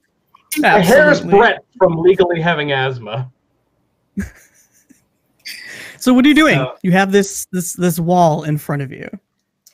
Well, shit. Let's This is an easy fix. Hold on. And blowtorch? No, something kind of slightly better. Heat sink. And he kind of he takes the Sarah orb, and holds her up, and then his hands kind of like depress into her or into like divots, and then his fingers twist, and then the metal kind of like forms around his hands and kind of makes these like makeshift like gauntlets. And as his hands kind of open up, there's heat sinks on them. And he kind of goes over and he's like, all right, let's see if 2 for 2, let's see if this works. And he's going to try to kind of like use like a heat slash attack on that hedge. Yeah, so unlike Ashley, who had given the foliage the opportunity to move out of the way, you're just slashing right into it just as quickly as you can. Yeah, you don't even have to roll. No, Gizmo! Yeah, you hear Gizmo like, oh no, Father, how could you do this to me? like little like Gizmo just screams. It's like each leaf starts to like wither. And just some of them try to spread out of the way, and others are just completely incinerated and kind of fall slowly to the ground. But you have definitely made enough of a hole for everybody to get through. He kind of like steps off to the side and he's like, all right, everyone. Sal, bad things? Bad things! It sounds like kind of like wedges out from like probably Oh. Silas's grip because he was in the basket. So Silas like was like holding him. Yeah, that's the visual. Yeah, I love it. Just like, wedges out, lands on the ground, is like, let's go, bad things. It just starts booking it. Little hobbly self, but Falls. booking it. Breaks. Bless our son. His dial pops out. Silas goes through the leaf hole. Yeah, Ripley's there right still there. is one. Ripley's right there next to Sal, going up against the bad things. Yep. All right. So you are now in, and as you're kind of moving and following Sal, the leaf area that had been scorched starts growing back until there is fun. no hole, no sign that it had been damaged whatsoever. Well. So continuing to follow Sal. Yeah, I think that's probably our best bet. Mm-hmm. Sal, can you find Ashley? Can you find the others? I can find bad things. Yeah, let's just get the bad things, Sal. Let's take care of that before anybody else gets hurt. I agree with her. Makes sense. Okay. All right. I'm behind you. Okay. And you continue down this kind of like long hallway until you finally have two very clear areas to go. You could either keep going straight and turn right, or you can turn right into another pathway. Before. Which way does Sal go? Sal, what are you thinking, buddy? Sal's gonna book it straight into the first right. Okay, following Sal. All right, we go. Okay. And as you are following Sal, who's kind of like leading you through this hedge maze, and it's beautiful. Some areas just have this like almost like rainforest-esque coloring to it, with vibrant greens and these beautiful like lilac-colored flowers that just look plush and pillowy. They emit this incredibly sweet smell. And Ripley, as you're kind of like running past one, roll me a perception check. Roll me an investigation. Oh, no. That's what it is. Yeah, it's not wrong game. Run. You almost happy for a second there. Sorry, investigation? Yes, please. We're sure it's not comprehend. Yeah, because we're using it like perception. We've been using it as perception the whole game. 2 successes. Fantastic. So like as you're kind of like running past, you're hit with this scent, and it kind of triggers a memory to the first time that you had entered the hedge maze and had taken time to approach one of these big, beautiful flowers, and it almost put you to sleep. Mm-hmm. So you very much recall some of these flowers, and you know which ones to avoid and to stay away from. So just keep that in mind. I'll start pointing it out to the guys. Yeah, so those ones are going to put you to sleep. Don't get that close, okay? No one's going for a nap right now. Yeah, I remember drawing those suckers the last time. Pretty, but also kind of awful. So you continue to make your way through this maze. Sal is taking you left and right, and there's a couple times where you're left with like a room that has a fork in it, and Sal just continues to lead you towards where he thinks the bad thing, where he's tracing the bad thing to. And as you are kind of navigating through this hedge maze, especially with Ripley like pointing out, stay away from that one, you hear that screeching sound. You have never heard it before. Ripley, you definitely have not heard this either. And we know that it's the same creature that has now just left attacking Ashley and is on its way returning to Mr. Renfield. But as it turns a corner, it runs into you. You are about to turn a corner. It's barreling down. Its mouth chest just kind of like flapping as it moves, but it is gone to all fours now, almost very ape-like, to move faster. What are you doing? How far away is it? Probably 30 feet from you. Ooh. Okay, because Ripley would have pulled out her gun. Yeah. And so she's going to try had the time to do it. Yeah, so she's going to try to take a shot at it. Okay, go ahead. See, Force. force. All right. Dear past Natalie, you should have put more into force. 1 success! Excellent. So everybody else, Delay, Chloe, Ashley, you all hear the sound of a gunshot firing out, and the bullet just hits the creature. Doesn't care. It doesn't stop. In fact, it just barrels right through you. So if everybody wants to make a move check real quick to see if they get knocked down, it's otherwise just going to move through you all. I get to roll. Yay. Yeah. So I have 2 body and 1 contested, so I get to roll 1 die. Yep. You at a minimum, you always get to roll 1. I get knocked down. I hope I get up again. I hope. I don't get up again. Explain this scene. How does this play out? This creature just barrels through most of you. Well, because I'm going to go with Ripley, who's probably near the front, especially when she sees it barreling. So she goes out, shoots, it hits it, but doesn't even slow it down. And so, but because she was up there and shooting and like taking the time to kind of aim, she kind of gets her like shoulder checked into as it goes past her. And then whoever else is behind, hopefully not knocking poor little Sal down, but that's okay. I think Sal was too low to the ground or something. Yeah, probably got over him. Silas is 100% in the back because he has no weapons on him.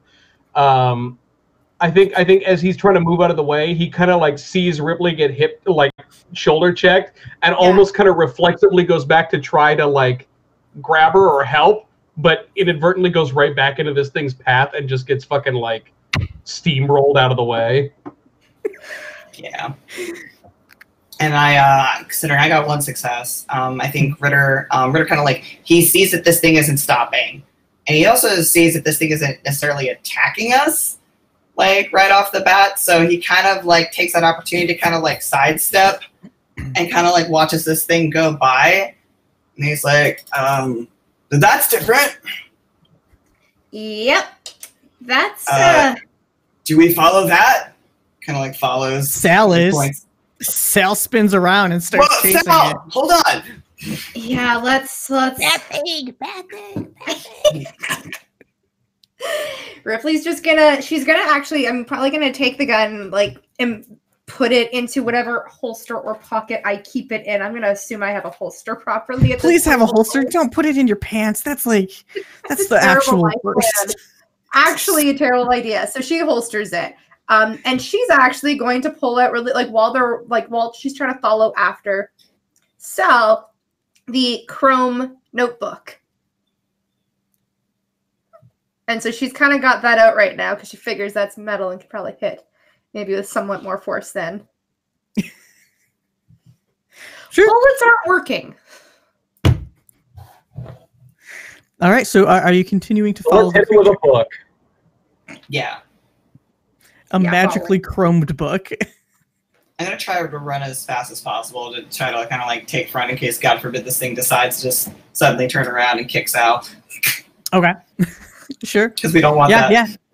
We don't want that. Yeah, Ritter just tears in front of both of you. Faster than either of you two could probably go. Long ass legs. That little short one. Yeah. And just, you were all almost like Scooby-Doo chasing down this thing as it it's just barreling down, and eventually it will lead you straight to where you see this visage of a burning car pile and Delay almost now being lifted up off of this halfway burnt person's body. And they're just like eerily, with so much force and strength, able to sit up and still holding on to Delay's neck, and eventually stand with no effort, carrying Delay up off of the ground. We're back with you, Delay. You have 3 friends who have now entered this scene.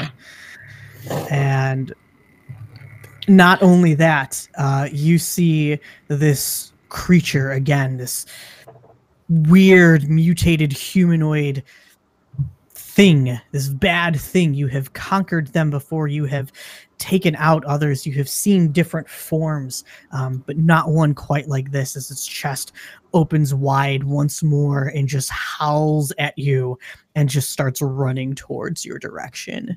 What are you doing? I think Delay's eyes start like rolling in the back of their head as, you know, they're falling unconscious, and as they're falling unconscious, an image just kind of pops in their head of when they were still 14 back in that farm that was actually the secret Derricore kind of rejuvenation room, and standing there with one of their friends who was scared, who grabbed their hand, and as they were running out got shot in the back, but as they were running said to Delay, back then Daquan, I don't want to die like this.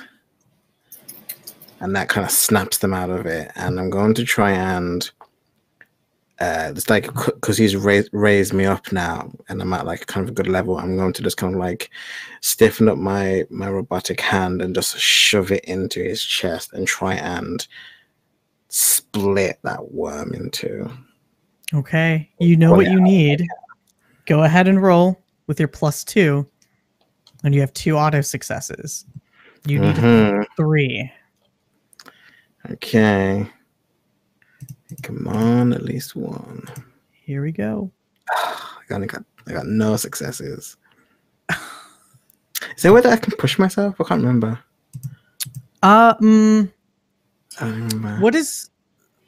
Do we still use pride now? Wow, I really don't remember the rules for Things from the Flood. There's no pride anymore. You push yourself. You can push yourself, but you take another condition to reroll, basically. Mm-hmm. Yeah, I want to do that. Upset. Okay. Upset's a good one, especially right now with that flashback. God fucking damn it. You can auto break yourself for an auto success too. Oh, I can? I'm gonna just break Yeah, myself. but then you're gonna get a scar and you risk dying. I'm doing it. Go for it. It seems appropriate narratively. It really does. I mean, this is kind of like Day's moment.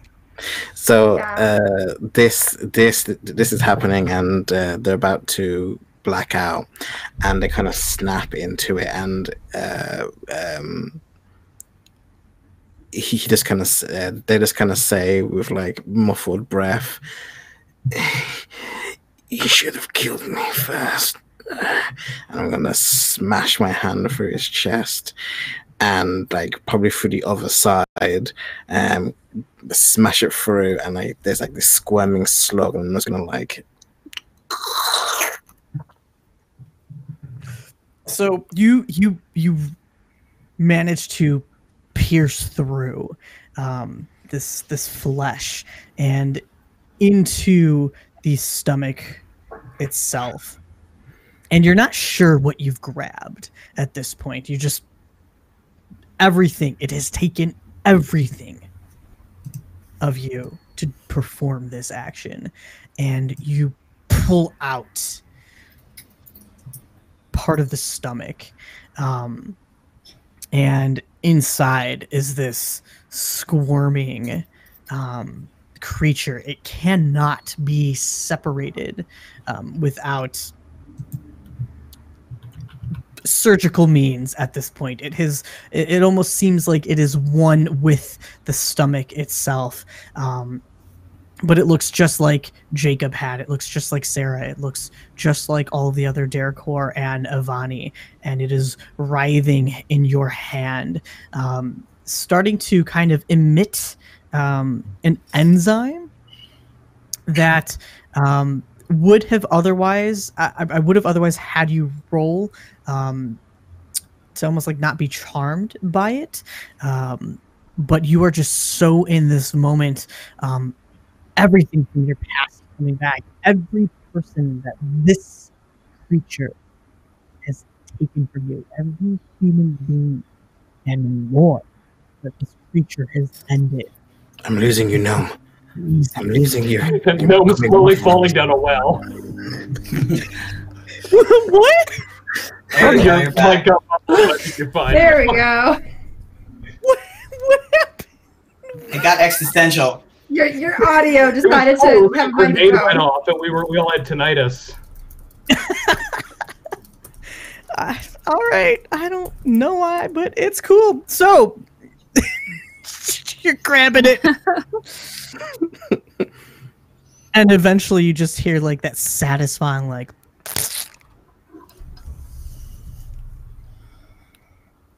And the camera's going to shift over to Silas, Ritter, and Ripley. What are the three of you doing? We just watched this whole thing, right?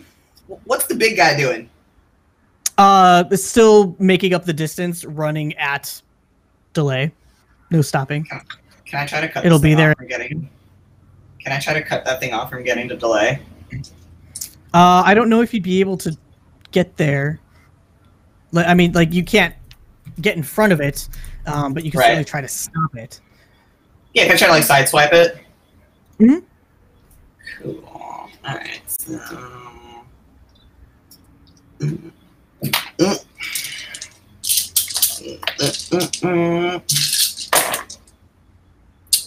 One.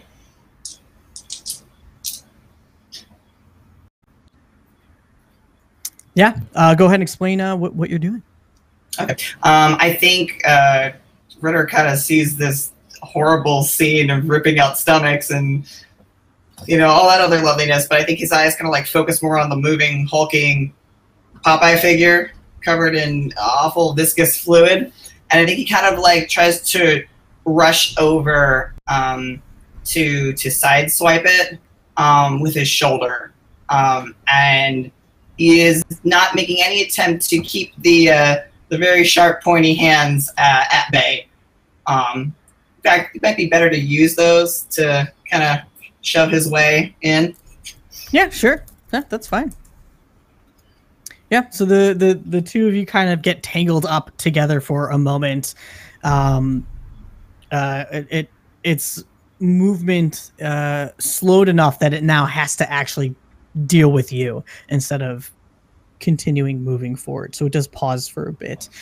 Silas, Ripley, what are you two doing? Ripley, seeing that Ritter's kind of at least tried to push aside the other guy, and seeing that Delay has ripped out this something from the stomach, Ripley is going to go after the thing that definitely also, like, it has Delay has it, so she's going to go after that and see if she can't whack the head of the thing with her chrono book. Yeah, go ahead and roll. I'm guessing that's a force. Still, the thing is already dead. Yeah, it's a force. Yeah, well, she doesn't know this yet, okay? She's not happy. I'm assuming that's a force roll, because she's going to jump and, like, swipe this thing. Yeah. 2 successes. You just, like, slam your Chromebook up against this already, like, broken skull, and the body just collapses. It just gets thrown down. Delay, the grip around you has just let go. You're dropped to the ground.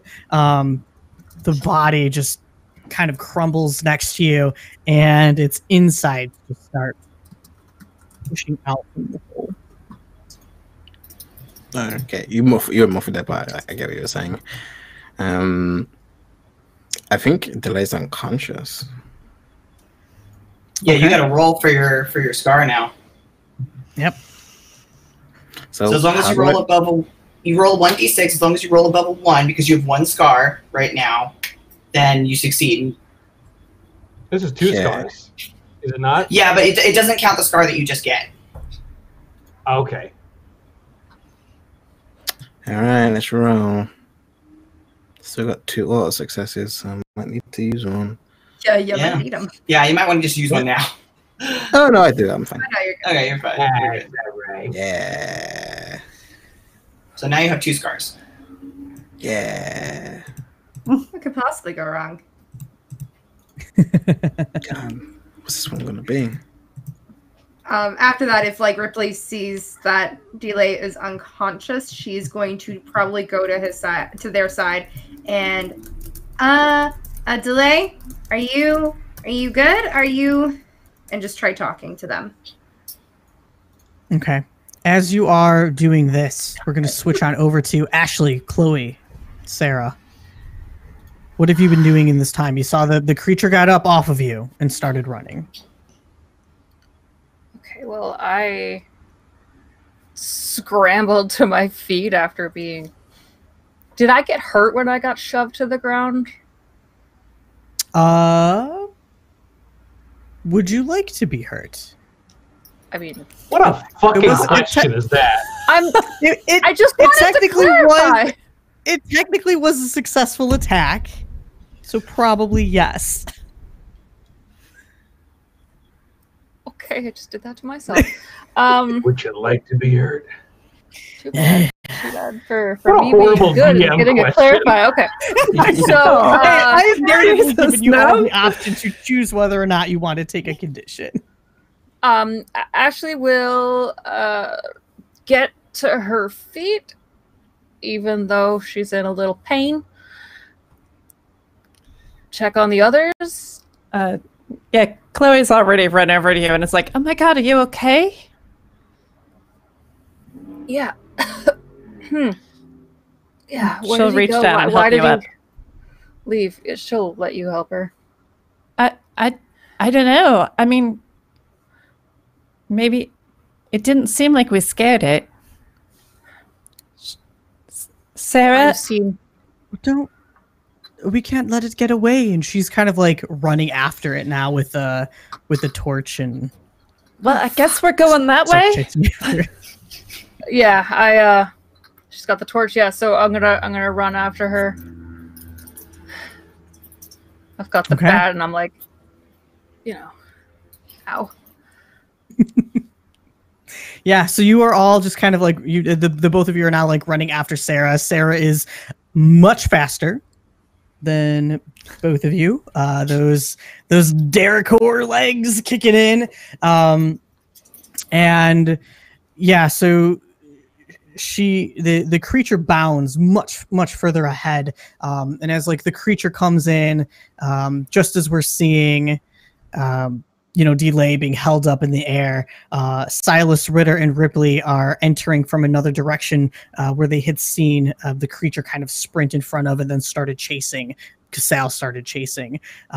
Sarah now comes in behind them with the torch, with Ashley and Chloe a little bit behind her.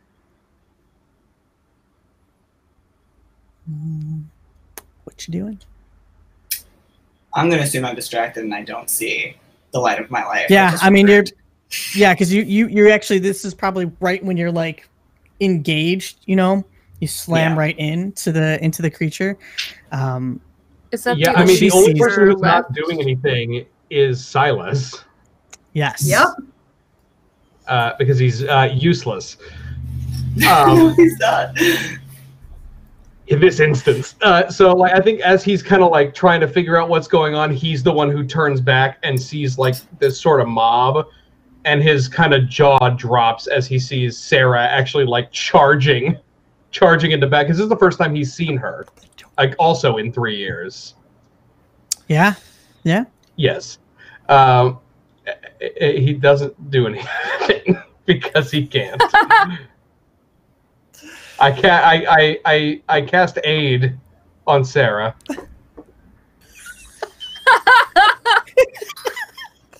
Well, you cast it, and can I at least roll? No. There are assists in this game. You get a headache. There are assists in this game. It gets a point of inspiration. All right, that's injured. What are you doing? You're just gonna injure Sarah. I'm injured. Just Silas can do nothing except for stand there with his mouth agape and watch Sarah clean this up. And I think that's what's going to happen as Sarah closes the gap between the creature, Ritter, and everybody else. So at this time, like Ashley and Chloe are probably finally like coming in and they can now see you. She is just going to take the torch that she had and like stab it as best she can into this creature's back that is currently kind of like wrestling with the Ritters. Quick. Come on, girl. Do it. Auto success for Sarah. Okay, that's 2 successes, so we'll take that. Yeah. You hear this thing again roar. This time, though, it's bellowing from both orifices, so it just sounds extra horrifying. And it like flails its arms back. Ritter, it almost knocks you off of it.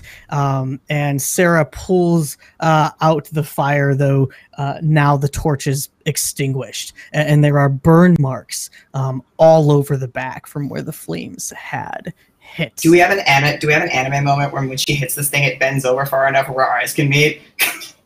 Yes, it's just like, yes, oh my god, totally. Like, you know, like you've got your like cool, you know, hands and you're kind of like digging into this thing and you can't see what's going on.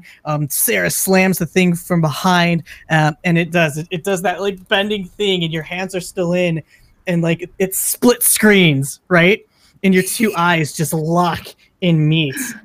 And then the screen splits again, and we watch the creature like roar and start flailing its arms. Ritter and Sarah are both going to need to make a move check. For the record, Careless Whisper came on for me when that happened. Oh my god. We're soulmates.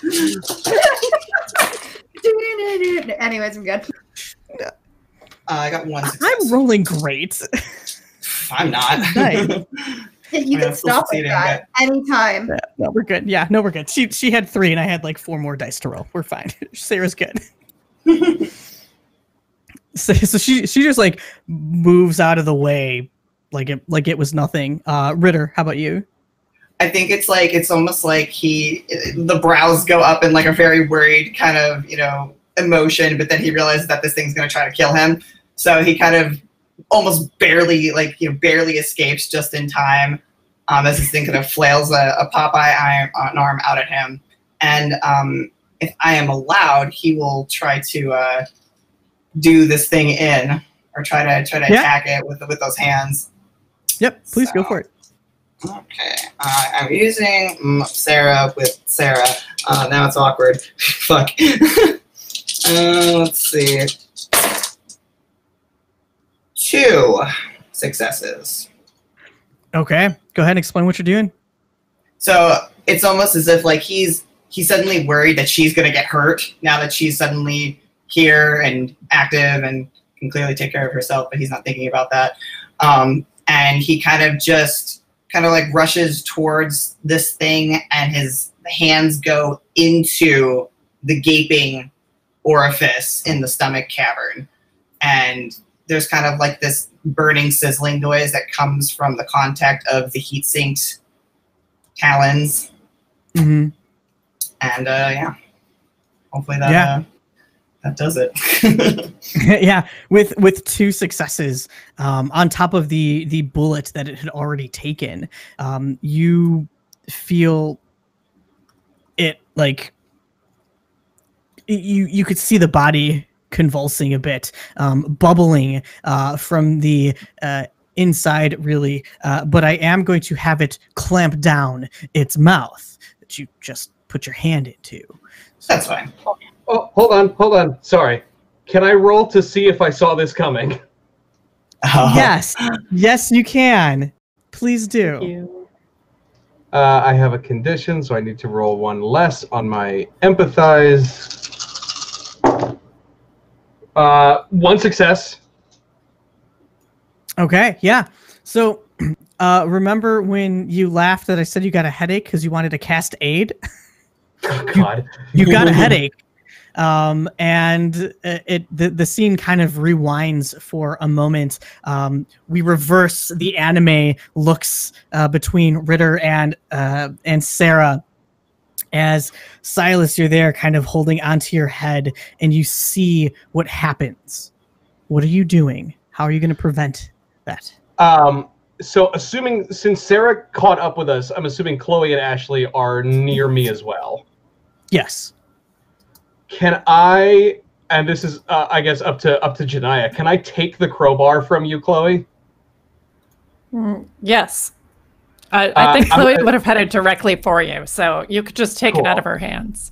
So I'm going to snatch the crowbar and run up and, like, jam it sideways into this thing's mouth so it can't close. Into the chest mouth, not its little person mouth. Mm-hmm. I'm just going to automatically succeed on that, so. Okay. Nice. Perfect. So, yeah, so Ritter, your action still counts. You have done the heat damage from within, but as it goes to close its mouth, all of a sudden Silas kind of pushes you aside and slams this crowbar, trapping or preventing the mouth from actually snapping shut, and you're able to move your hands out unharmed. And he kind of like stumbles. What's everybody doing? Ashley, Ripley, Chloe. Guys, Delay needs help. Ripley's just gonna start yelling. Seeing that there's no response from Delay. Chloe will immediately run to Delay and start looking him over. Is his windpipe crushed or something? Like, is there anything I can do from my very basic skills? Medicine check? I mean, yeah. Can I roll a medicine check? Healing word! Healing word! Yeah. Come on, I've been totally useless all session. Other than carrying a crowbar, I've done nothing. Give me this.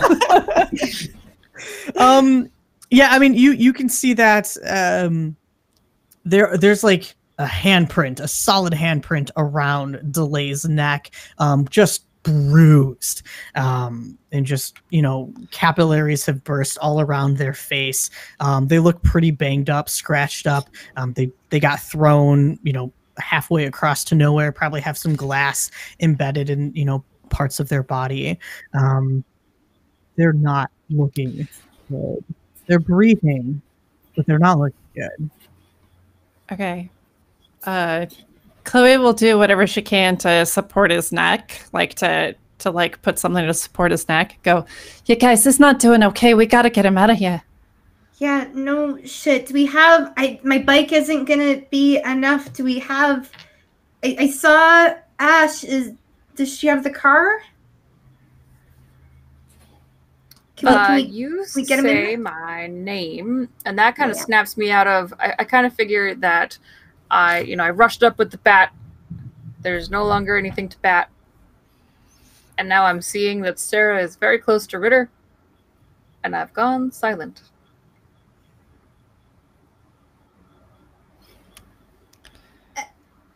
Ashley? Yes, I have the car. It's back that way. Cool. We need some people. Let's get Delay in it, and to his friend and their friend, the Crystal. That one. Yeah. Do you remember where that was? Can somebody find that again? Oh God. Yeah, I drove there. Yes. Come on, anybody. Let's get going. Yes. Okay, yes. I'll, being the strong one, go over to Delay. Can someone help me pick them up? Sarah, you're strong. Get over here. Wait just a second. Well, Chloe will give everybody instructions on how to move in without jarring anything. That's good.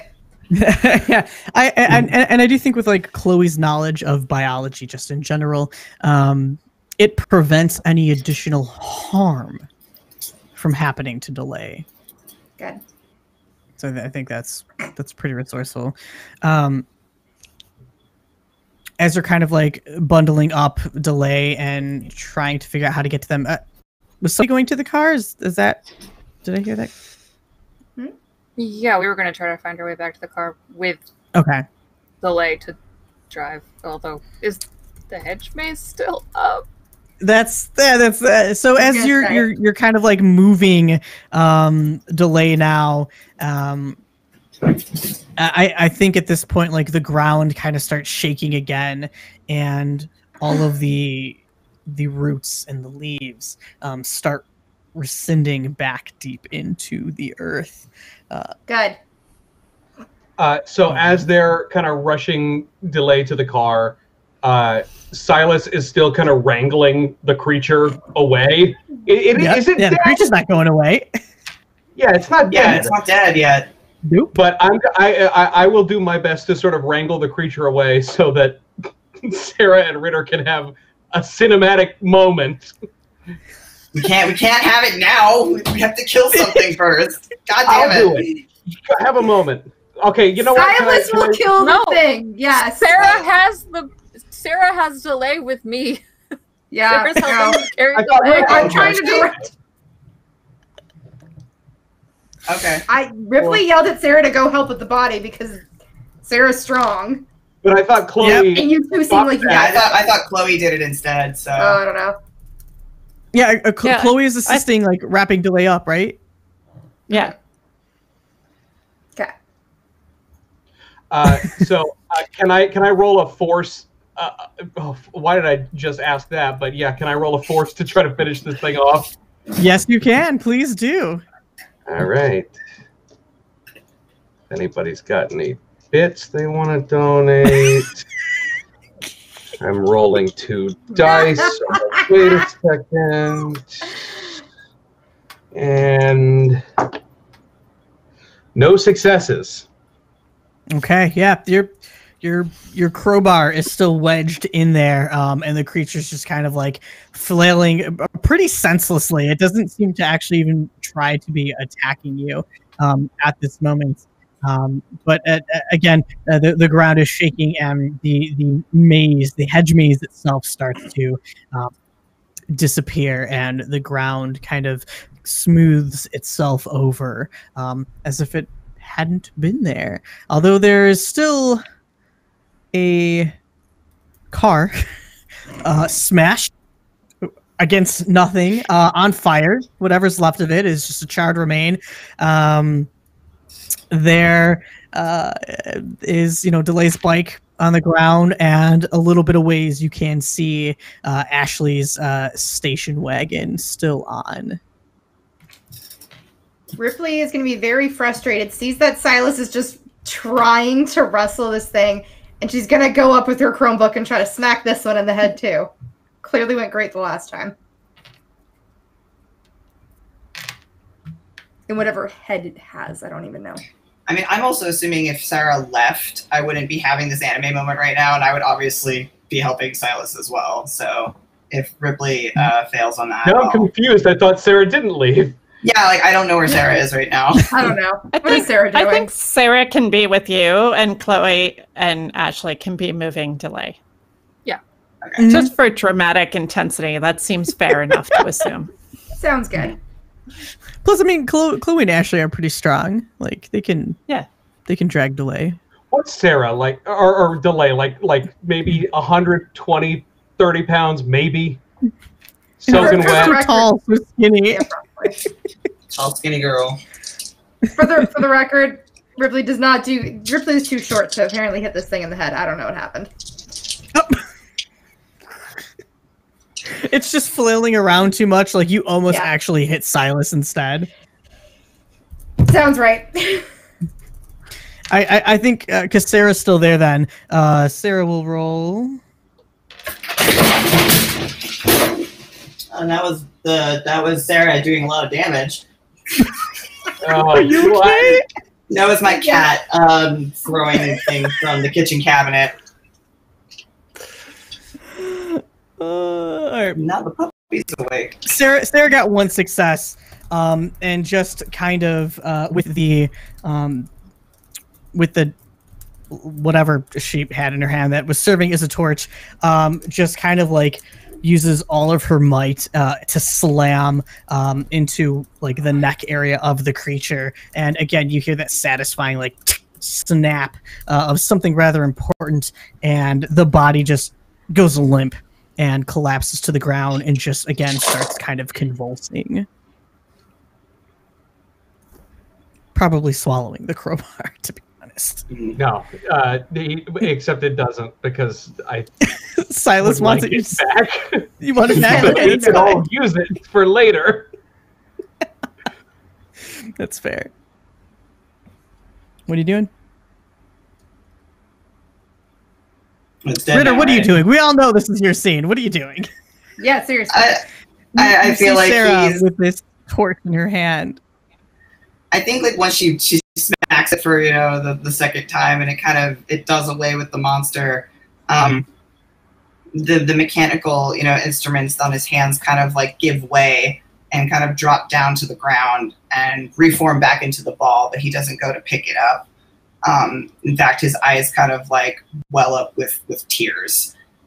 And if Sarah doesn't smack him with the torch, he'll just run up and hug her. She will stand there. Ritter.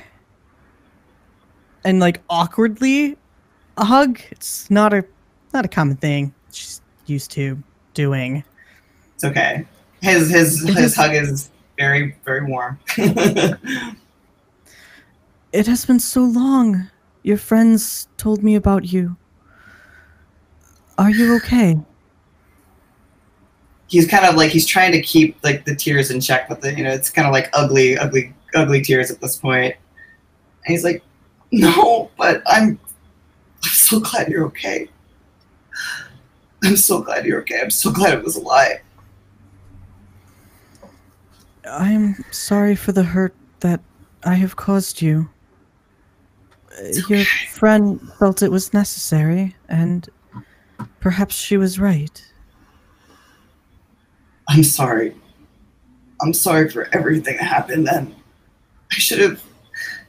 And kind of like he leans back, noticing that she's kind of like awkwardly hugging back, and he kind of like he rubs one eye and he's like, let's we shouldn't do this out here. We can't get caught.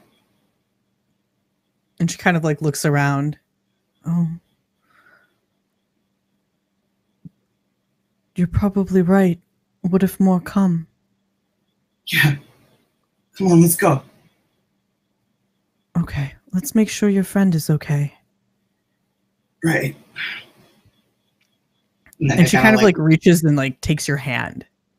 Like reaches Aw. back to take your hand and like starts walking swiftly towards Chloe and Ashley, who are carrying Delay towards the car. Okay. He takes her hand back, and then he kind of like looks back briefly towards Silas and Ripley, kind of like gestures for them to come. Ripley's watching Silas through this entire exchange because she's curious. Silas is just standing there. I mean, there's almost no expression on his face. He's just like generally downtrodden, but he's going to follow. He's not going to run, but he's going to follow. Ripley will pick up Sal, kind of watch everybody, and then kind of catch up to Silas a bit.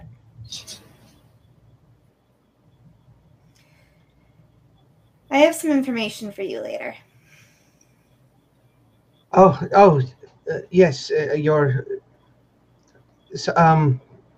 Right. We'll Sorry. talk later. It's fine. Let's go make sure Delay's okay. But I did some digging into what might have happened to you. What? The headaches, that whole thing. I found out some stuff. You did. So, Okay. we'll talk. That is if you want to actually know anything about it. If you don't, then fine. No, yes. Yeah, I'm sorry. We will talk, yes, but let's get somewhere safe. Well, let's make sure we can get Delay somewhere safe and taken care of. They need help. And we'll go catch up to the rest of them. Okay. I don't think all of us are going to fit in that car with Delay laid out in the back seat.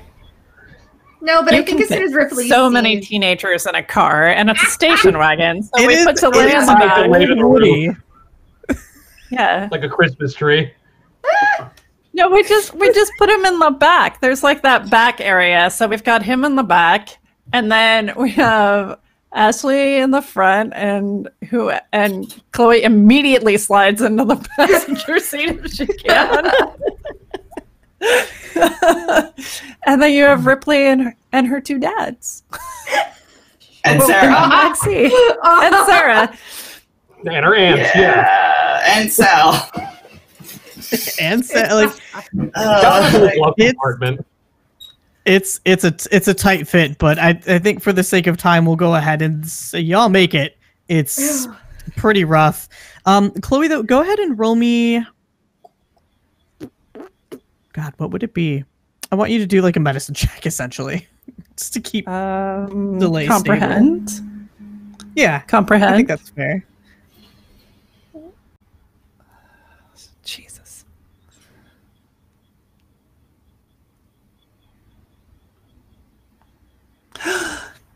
That's no successes. Okay. That's fine. So you. I'm so sorry. It's fine. And it's fine. I guess if I'm keeping him stable, I'm actually in the back with Delay, and somebody else, Sarah's probably in the front seat.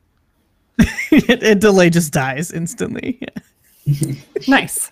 Nice. Way to go, Character. Chloe. Let's go. You good, backed it up. Yeah, that's okay. But Chloe, you do notice, and it actually takes you a little while to kind of feel it as you're kind of like stuffed, back here, like making sure that Delay is as comfortable as they can be. But you feel like a wetness kind of seeping through some of your clothes, like where you're kind of like kneeling down, and you go to like check, like, oh God, what is that? And you lift your hand up, and it is blood. Delay is bleeding from somewhere. Shit. You guys, he's bleeding. A lot. Say. And I'll not just surprised, try to look for, look for where it is, if I can see a mark on the clothing, and if not, then I'll rip clothing to try to see where the wound is. Okay. Yeah. Go ahead. Oh no. Ripley just makes a lot of noises of I don't know what to do because I'm not good at this.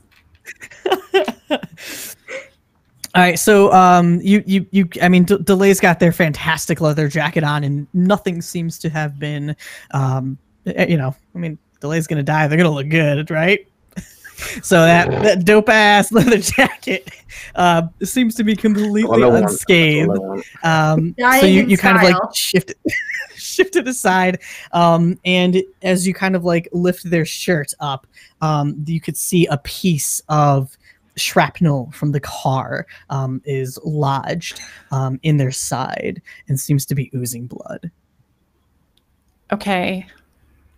She won't pull it out, but she will put pressure around the edges of it to try and protect the wound. Okay.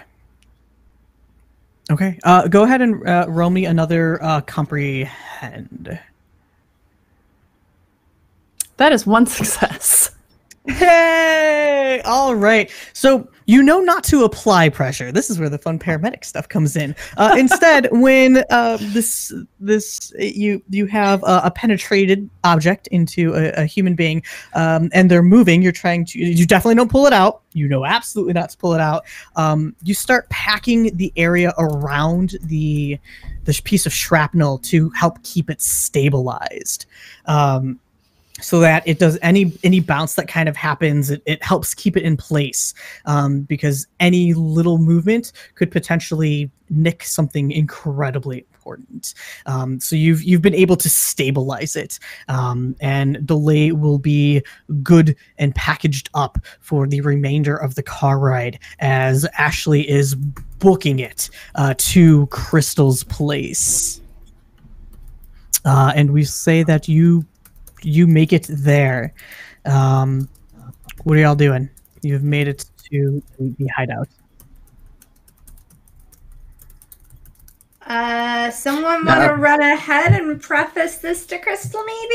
I don't know. Just a thought. Got it. I just want to find out who's carrying me up all these stairs. Yeah, really. Not Ripley. Well, I mean, maybe Ripley. It's not the worst.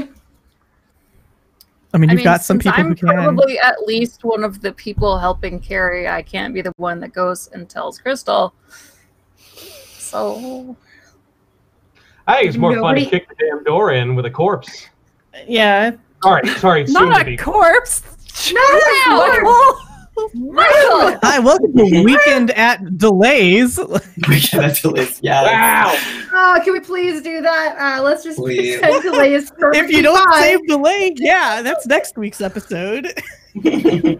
I vote no. Give it to me. We're gonna bring you all the drama, bro. This is the second body we brought here, by the way.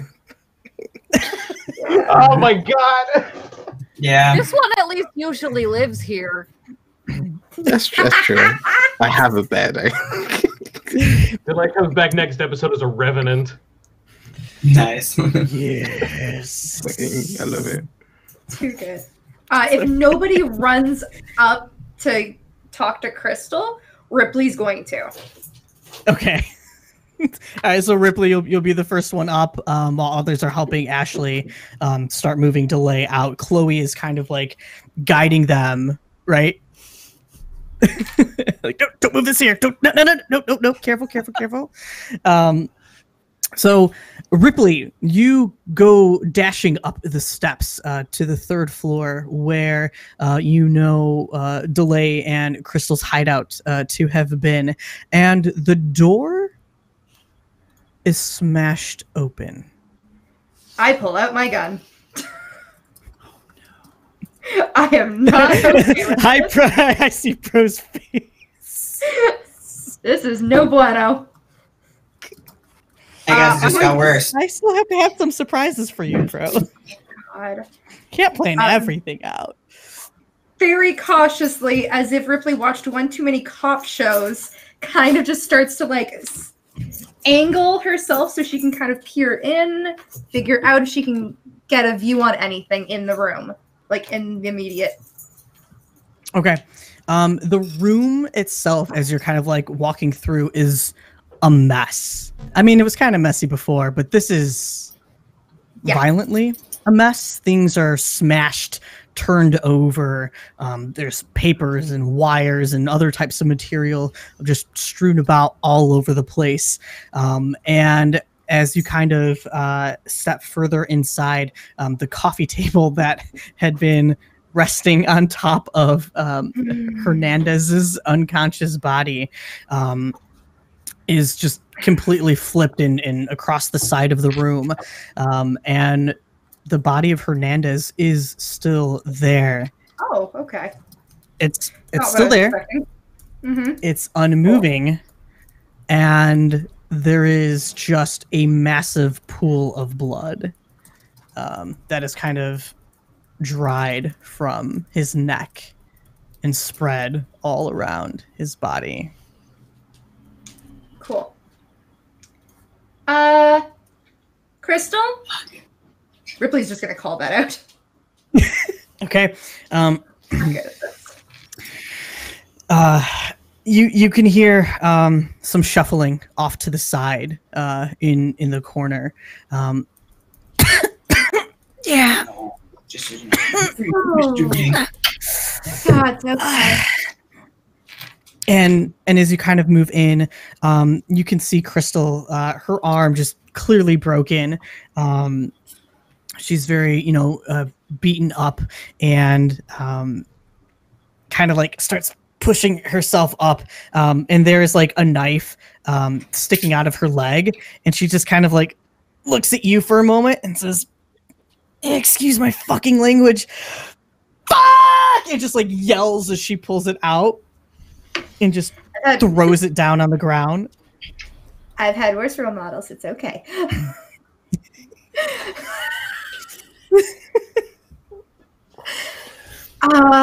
Shit. What happened?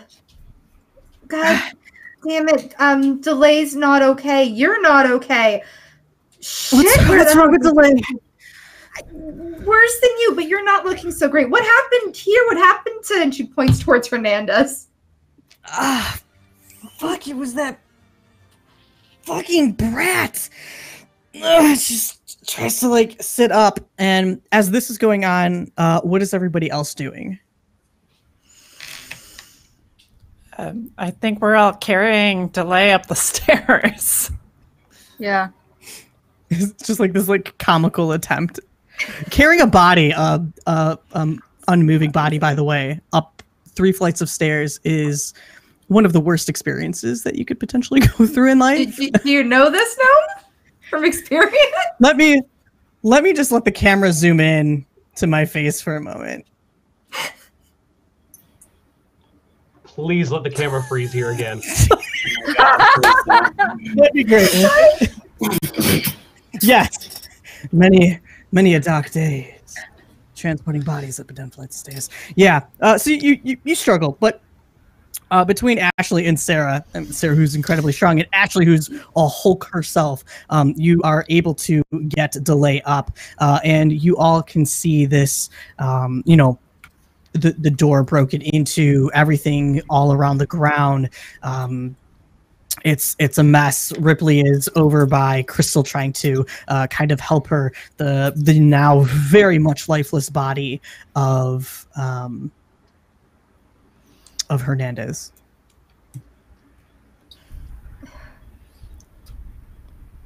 I think Chloe's gonna look at the body and look at Ritter. Ritter, who just looks down at the body, blinks slowly. Where is Sarah? Next to me? Yeah, Sarah's probably like Ashley was probably up top, because it's a little easier to be the person holding the body going up. More weight is distributed towards the bottom, so Sarah's probably got like, Delay's legs and and all that stuff. I think he kind of like drifts, forward, looking to what was left of Jacob, and kind of like his eyes kind of quickly scan, assuming he sees Crystal on the ground still. Mm-hmm. And she like pulled the knife out of her leg. Okay. Does she notice me? Not yet. I think Ripley's kind of blocking the vision. Probably. Okay. I think Ritter kind of drifts forward, kind of sees Crystal there, and kind of steps behind Sarah, almost with the intent to kind of try to get her attention. But the little orb that probably rolled and followed him into the car reassesses itself back along his arms. Dagger nails come back out. And I'm going to use both of my auto successes to plunge into, actually no, more like to stab directly down into the neck. Sorry, what the fuck? Wait, sorry, who? Into Sarah. Okay. Yeah, cool. Natalie Ripley, way too cavalier about that one. Son of a bitch. Okay. Should I get my shirt back out, guys? Should I get my shirt back out? Right here.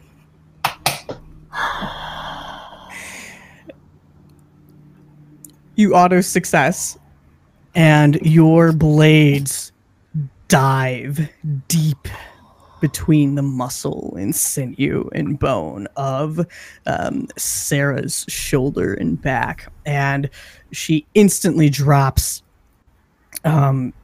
delays half of the body. Sorry, delay.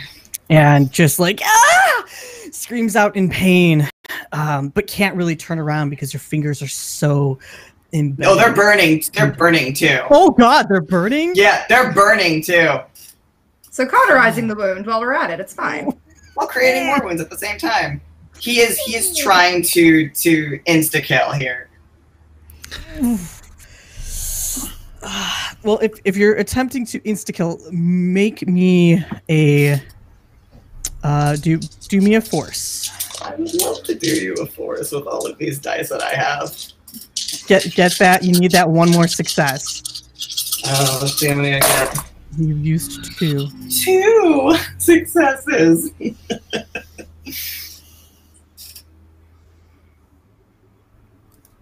Tell me how you want to do this. It's like he stabs in, and as the burning's kind of just like racing, faster and faster towards where like the heart is. He kind of leans down. He kind of chuckles, and he's like, I told her that we needed to take care of the other one, but he just didn't listen. But that's okay. I'll just deal with it all right now. I can deal with you all right now. It's fine. Don't worry, Sarah. I'm making sure that he's watching. Before he just kind of kinks in.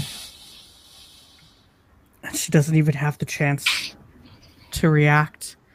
Maybe like a couple tears trickle down as she just like slowly slides to the ground, lifeless, at the floor. And we're gonna end I'm muffled again. Oh, get Ben. Well, it's either that or I shoot him. I'll take our pick at the start of next episode. It's fine. Good luck hitting me. We're gonna pull a delay by the end of this and not hit a duck. Yeah. I'm watching this episode for that auto success for next episode, guys. See, I think I should do the recap for next episode. Oh, I am signing up already for the recap. Yeah, I think you should absolutely Ripley is right on this. I should totally take it because Lord knows I'm going to need it. I didn't need it. I have. I would like all right. well. Where this is going, but I also am. Okay. Let's take a moment to debrief for a second. What the fuck? Oh, I've got theories. Do you like my twist, Brett? Should let me shoot him. Yeah, you should have shot me. Ripley wasn't there to stop It's you. not him. So? It's your ex. It's fine. Wow. This shows how much Natalie hates Ritter. Wow. Like, I don't, like, I there is no reason why Ashley wouldn't jump on you and start pummeling your head in the moment she fucking can. Ripley's She's gonna been have friends to with Sarah for the past 3 fucking years. She has been taking care of her, and what the fuck? Mm-hmm. Yeah. Ripley will see this as not usual behavior and will probably try to shoot Ritter. But that's besides the point. But also, I'm not going to lie, the Crystal's saying that brat. And how Gnome has referred to Ritter. But you know what? You guys aren't thinking about something. Wolf is going somewhere. No! You would not dare hurt her! It's not me. It's Silas Isaac. heard the conversation about a mess that needs to get taken care of. No.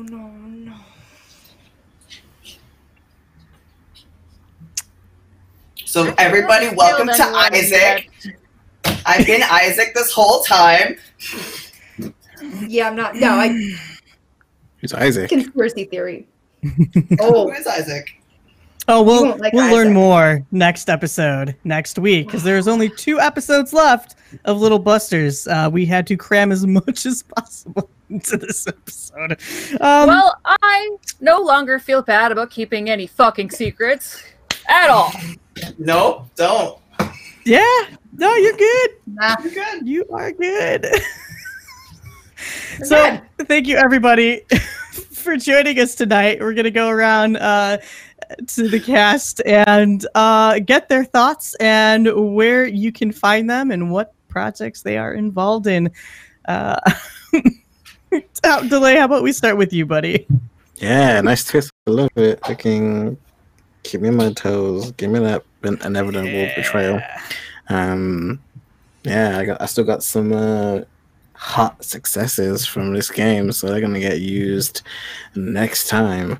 But yeah, no, I have played Delay. I am Pro Restarter. You can catch me on Twitch, Twitter, YouTube, and Instagram, all under the same name. You can also catch me under the handle Dice and Desire, where I produce and DM a sex-positive LGBTQIA podcast set in a Taodori setting. If you love traditional storytelling and adult storytelling as well, then check over at the Dice and Desire Twitter for that teaser and for more coming in the fall. Thank you for having me, as always. It is a pleasure having you. Thank you for gruesomely destroying technically the big bad. So But is he? EBEG, little brother. I mean, you know, The big bad is the friends we made along the way. always. Yes. It's just a story. It's a story of how we eventually become the things we hate. Yeah. Mhm. Isn't that what growing up is? Mm-hmm. No. No. As Janaya chimes in with her infinite wonderful wisdom. How are you doing? I'm sorry we didn't get a lot of Chloe tonight, though. I'm so sorry. I'm a bit. It's okay. It's okay. She was apparently useless tonight. It's all right. She can't hit things with crowbars, can't heal people, but that's cool. Yeah. Wow. I have no thoughts I want to share on the show quite yet. But apparently I'm losing my voice. Jules is gonna get yelled at. Okay, so except that's not what growing up is. God damn it, Noam. Noam is about growing up is about becoming your best self, but whatever. Hi, my name is Chania, and and I make art and play good games with nice people. Julian. Do you? You should have known from a narcissist that I do this shit. Maybe. Anyway, you can find me on Saturday on a Narcissus channel, playing Ryutama with Little Cup of Joe, where I'm playing my lovable witch who's not a witch. And then directly after that on Other Dog's channel, where I am playing a maker who is not very good at being a maker, in Invisible Sun. And then I guess back here on Wednesday. And you can always find me on Twitter at Janai. It is a pleasure having you. Again, I'm so sorry that we didn't get that much out of you today, but probably need you for next episode. So there's a lot going on. I had so many plans for you, Chloe. So many. Don't you fucking touch her! I will kill you! Oh, okay. Oh my god. The rage comes out. How you feeling, Britt? I don't know. Yeah, okay. Hi, I'm Britt. Okay, yeah. Fuck. That was a lot.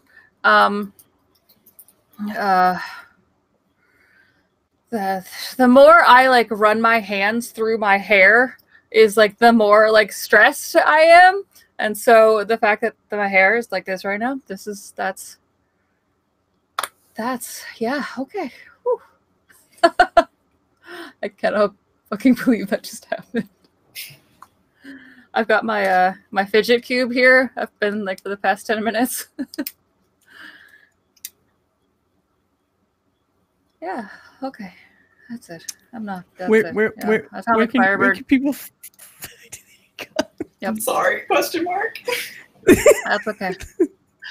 I have nothing to pitch right now.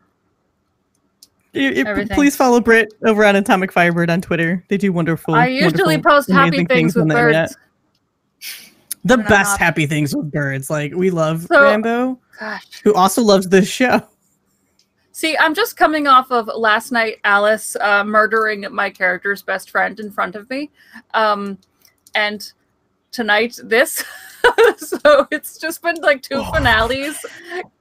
It's the week of it's that time where all of our games are starting to wrap up, and it's all a lot of emotions.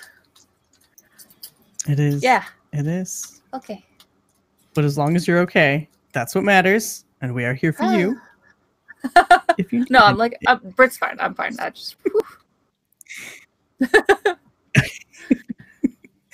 Yeah, well, thank you for playing. We're gonna kick it on over to Natalie. How's it going, Nat? Hi.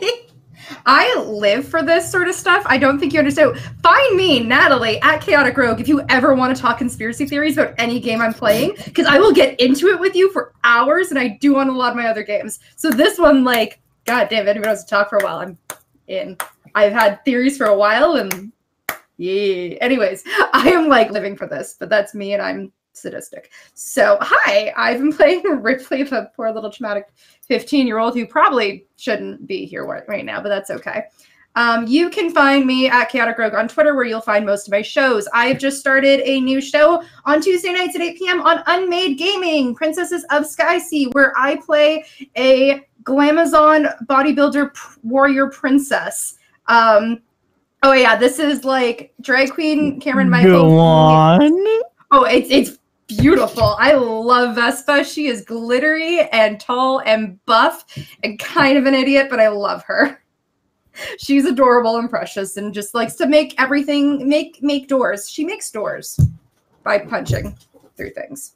So that's just started as of yesterday, which is really exciting. So that's Tuesdays at Unmade. On Saturday, every other Saturday, I'm on Jiro for Us All, where I play in a Ravnica-themed game. Well, set in Ravnica.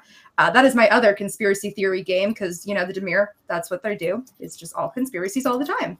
And on every other Sunday, I'm also on Goldheart Gaming in the Legacy of Elgin Dungeons & Dragons game, which is fun. You can also find me at the Mage College, although we're on break for a bit of the summer. That's okay. Biggest thing is, if you guys know about the Ennies, which are an award thingy that's happening at Gen Con, please go vote for Uncaged Anthology Volume 1, because that is where my story ended up, and we are nominated for an Ennie, and voting is open as of today until I don't know how long. I don't know. But yes, it's a lot of, oh God, there's a lot going on in my life right now. It's great. And if you're at Gen Con in a few weeks, I will see you there. Okay, that's me. Love you. Bye. Yay. Thank you. Also, yes, please go vote for Uncaged Anthology. It's freaking amazing. Online publication. I think that's what it's called, is the category. Follow me on Twitter. I will post it better there. Yes. Good plug. Good plug. All right. I love you, Jules. It's okay. I love you. Are you sure? Because I was getting like hella hate vibes the whole session. I said, man, what does that got against Ritter? If only they knew. You know, like I told you, conspiracy theories. I'm paranoid. But I was just grumpy at you for breaking up with Silas. Well, now you realize that Ritter didn't break up with Silas. I'm Jules. I've been playing Isaac. Who I guess maybe you'll learn a little bit more about him if you don't blow his brains out immediately tomorrow, or next session tomorrow. I wish we were playing tomorrow. No, right? Like, That's it. Tomorrow. well, there's so much to keep going with right I need to do some punching. I know. Yeah, like what happens to Cece and whatnot. But anyway, you guys can catch me over at Jackal and Hare for Blood Debt. Fridays, 8 p.m. Eastern Standard Time, where we are having our grand finale for our Mafia side. So if you want to see my other characters be bad and probably stab things, be sure to check me out over there alongside with Pro. That is all I have to do. Already plugged Dice and Desire. Looking forward to recording more of that. And also Mondays, also on Jackal and Hare, we have on Gilded Tides, which are much more whimsical and much more happy pirate adventure that is set in 5e. So yeah, thank you for having me. Gnome, thank you for letting me once again be not human. It's great. I love it. I'm going to see what I need to do. If you guys want to preemptively give me auto successes so I can yeet out of there, that would be great. Yep. I don't think anybody's going to do that for you anymore, Julian. The trust is gone. If you guys want more drama, give me auto successes. Natalie's already trying to get dibs on the auto success for the recap next time. It's in writing now. Well, thanks for letting me use and abuse your character. Jules, it's always a pleasure. When the DM has a right hand. I know you want Ritter dead. Yeah. I don't want Ritter dead. I just want to kill everybody. Like, well, that's fine. It's things from Maybe the fly. I can kill everyone. We'll find out next week. Last but not least, Michael. Sweet Michael. With our precious Silas. He's not precious. He cheated on him. Silas is already dead inside, apparently. No, that's just me. I move my mic closer because I'm not going to speak any louder than this. Oh, baby. I'm very deeply upset by this. I'm gonna hug you so much. So very deeply upset by what has happened. From a story perspective, it's fantastic. I support it 100%. I've been betrayed so deeply by people I called friends, in real life and in the game. I'm so sorry. I need very much to know how long he's been Isaac, and I'm probably not going to hear that until next week. I mean, you might not hear it all because someone might have a bullet between his eyes. Yeah, there's a bullet, a baseball bat. I mean, literally everything's cocked, loaded, and ready to blow. Hair sticks. I am so I'm just glad Delay's out of commission. They can't do it. And you know what, Crow? I said Crystal should have died. I was like, Crystal should go. And then there was a conflict. I said no. That was a DM choice. I love it. I'm sorry, just Michael. kicked me out. Okay. Well. In any case, I am... Welcome back. I am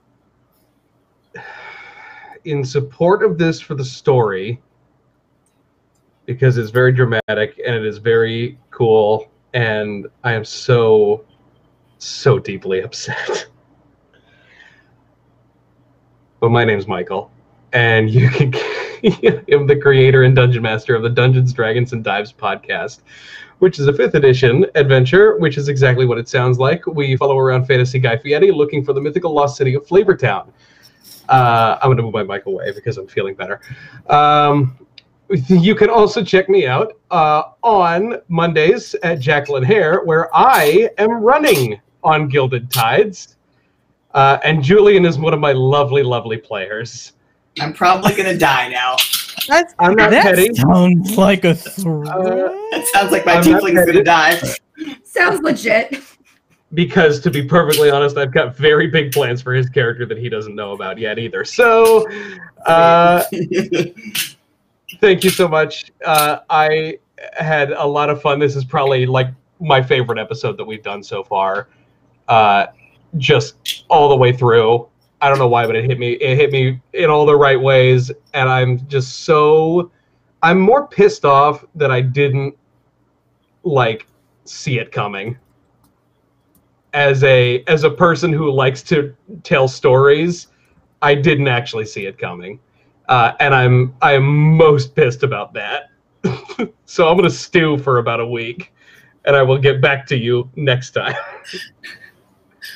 That's valid. Well, my name is Gnome. You can find me on Twitch, Twitter, and Instagram at Gnomedic, and I'm here every Wednesdays. Well, at least for the next 2. There's only 2 more episodes left of this season, and who knows what's going to happen in the last 6 hours. I am also in an all-LGBT podcast called The Rise of the Demigods. You can catch that on Twitch on God's Fall, or check out demigodsfall.com, where we play D&D 5e in the world of Calgun, which is the same setting as the God's Fall podcast.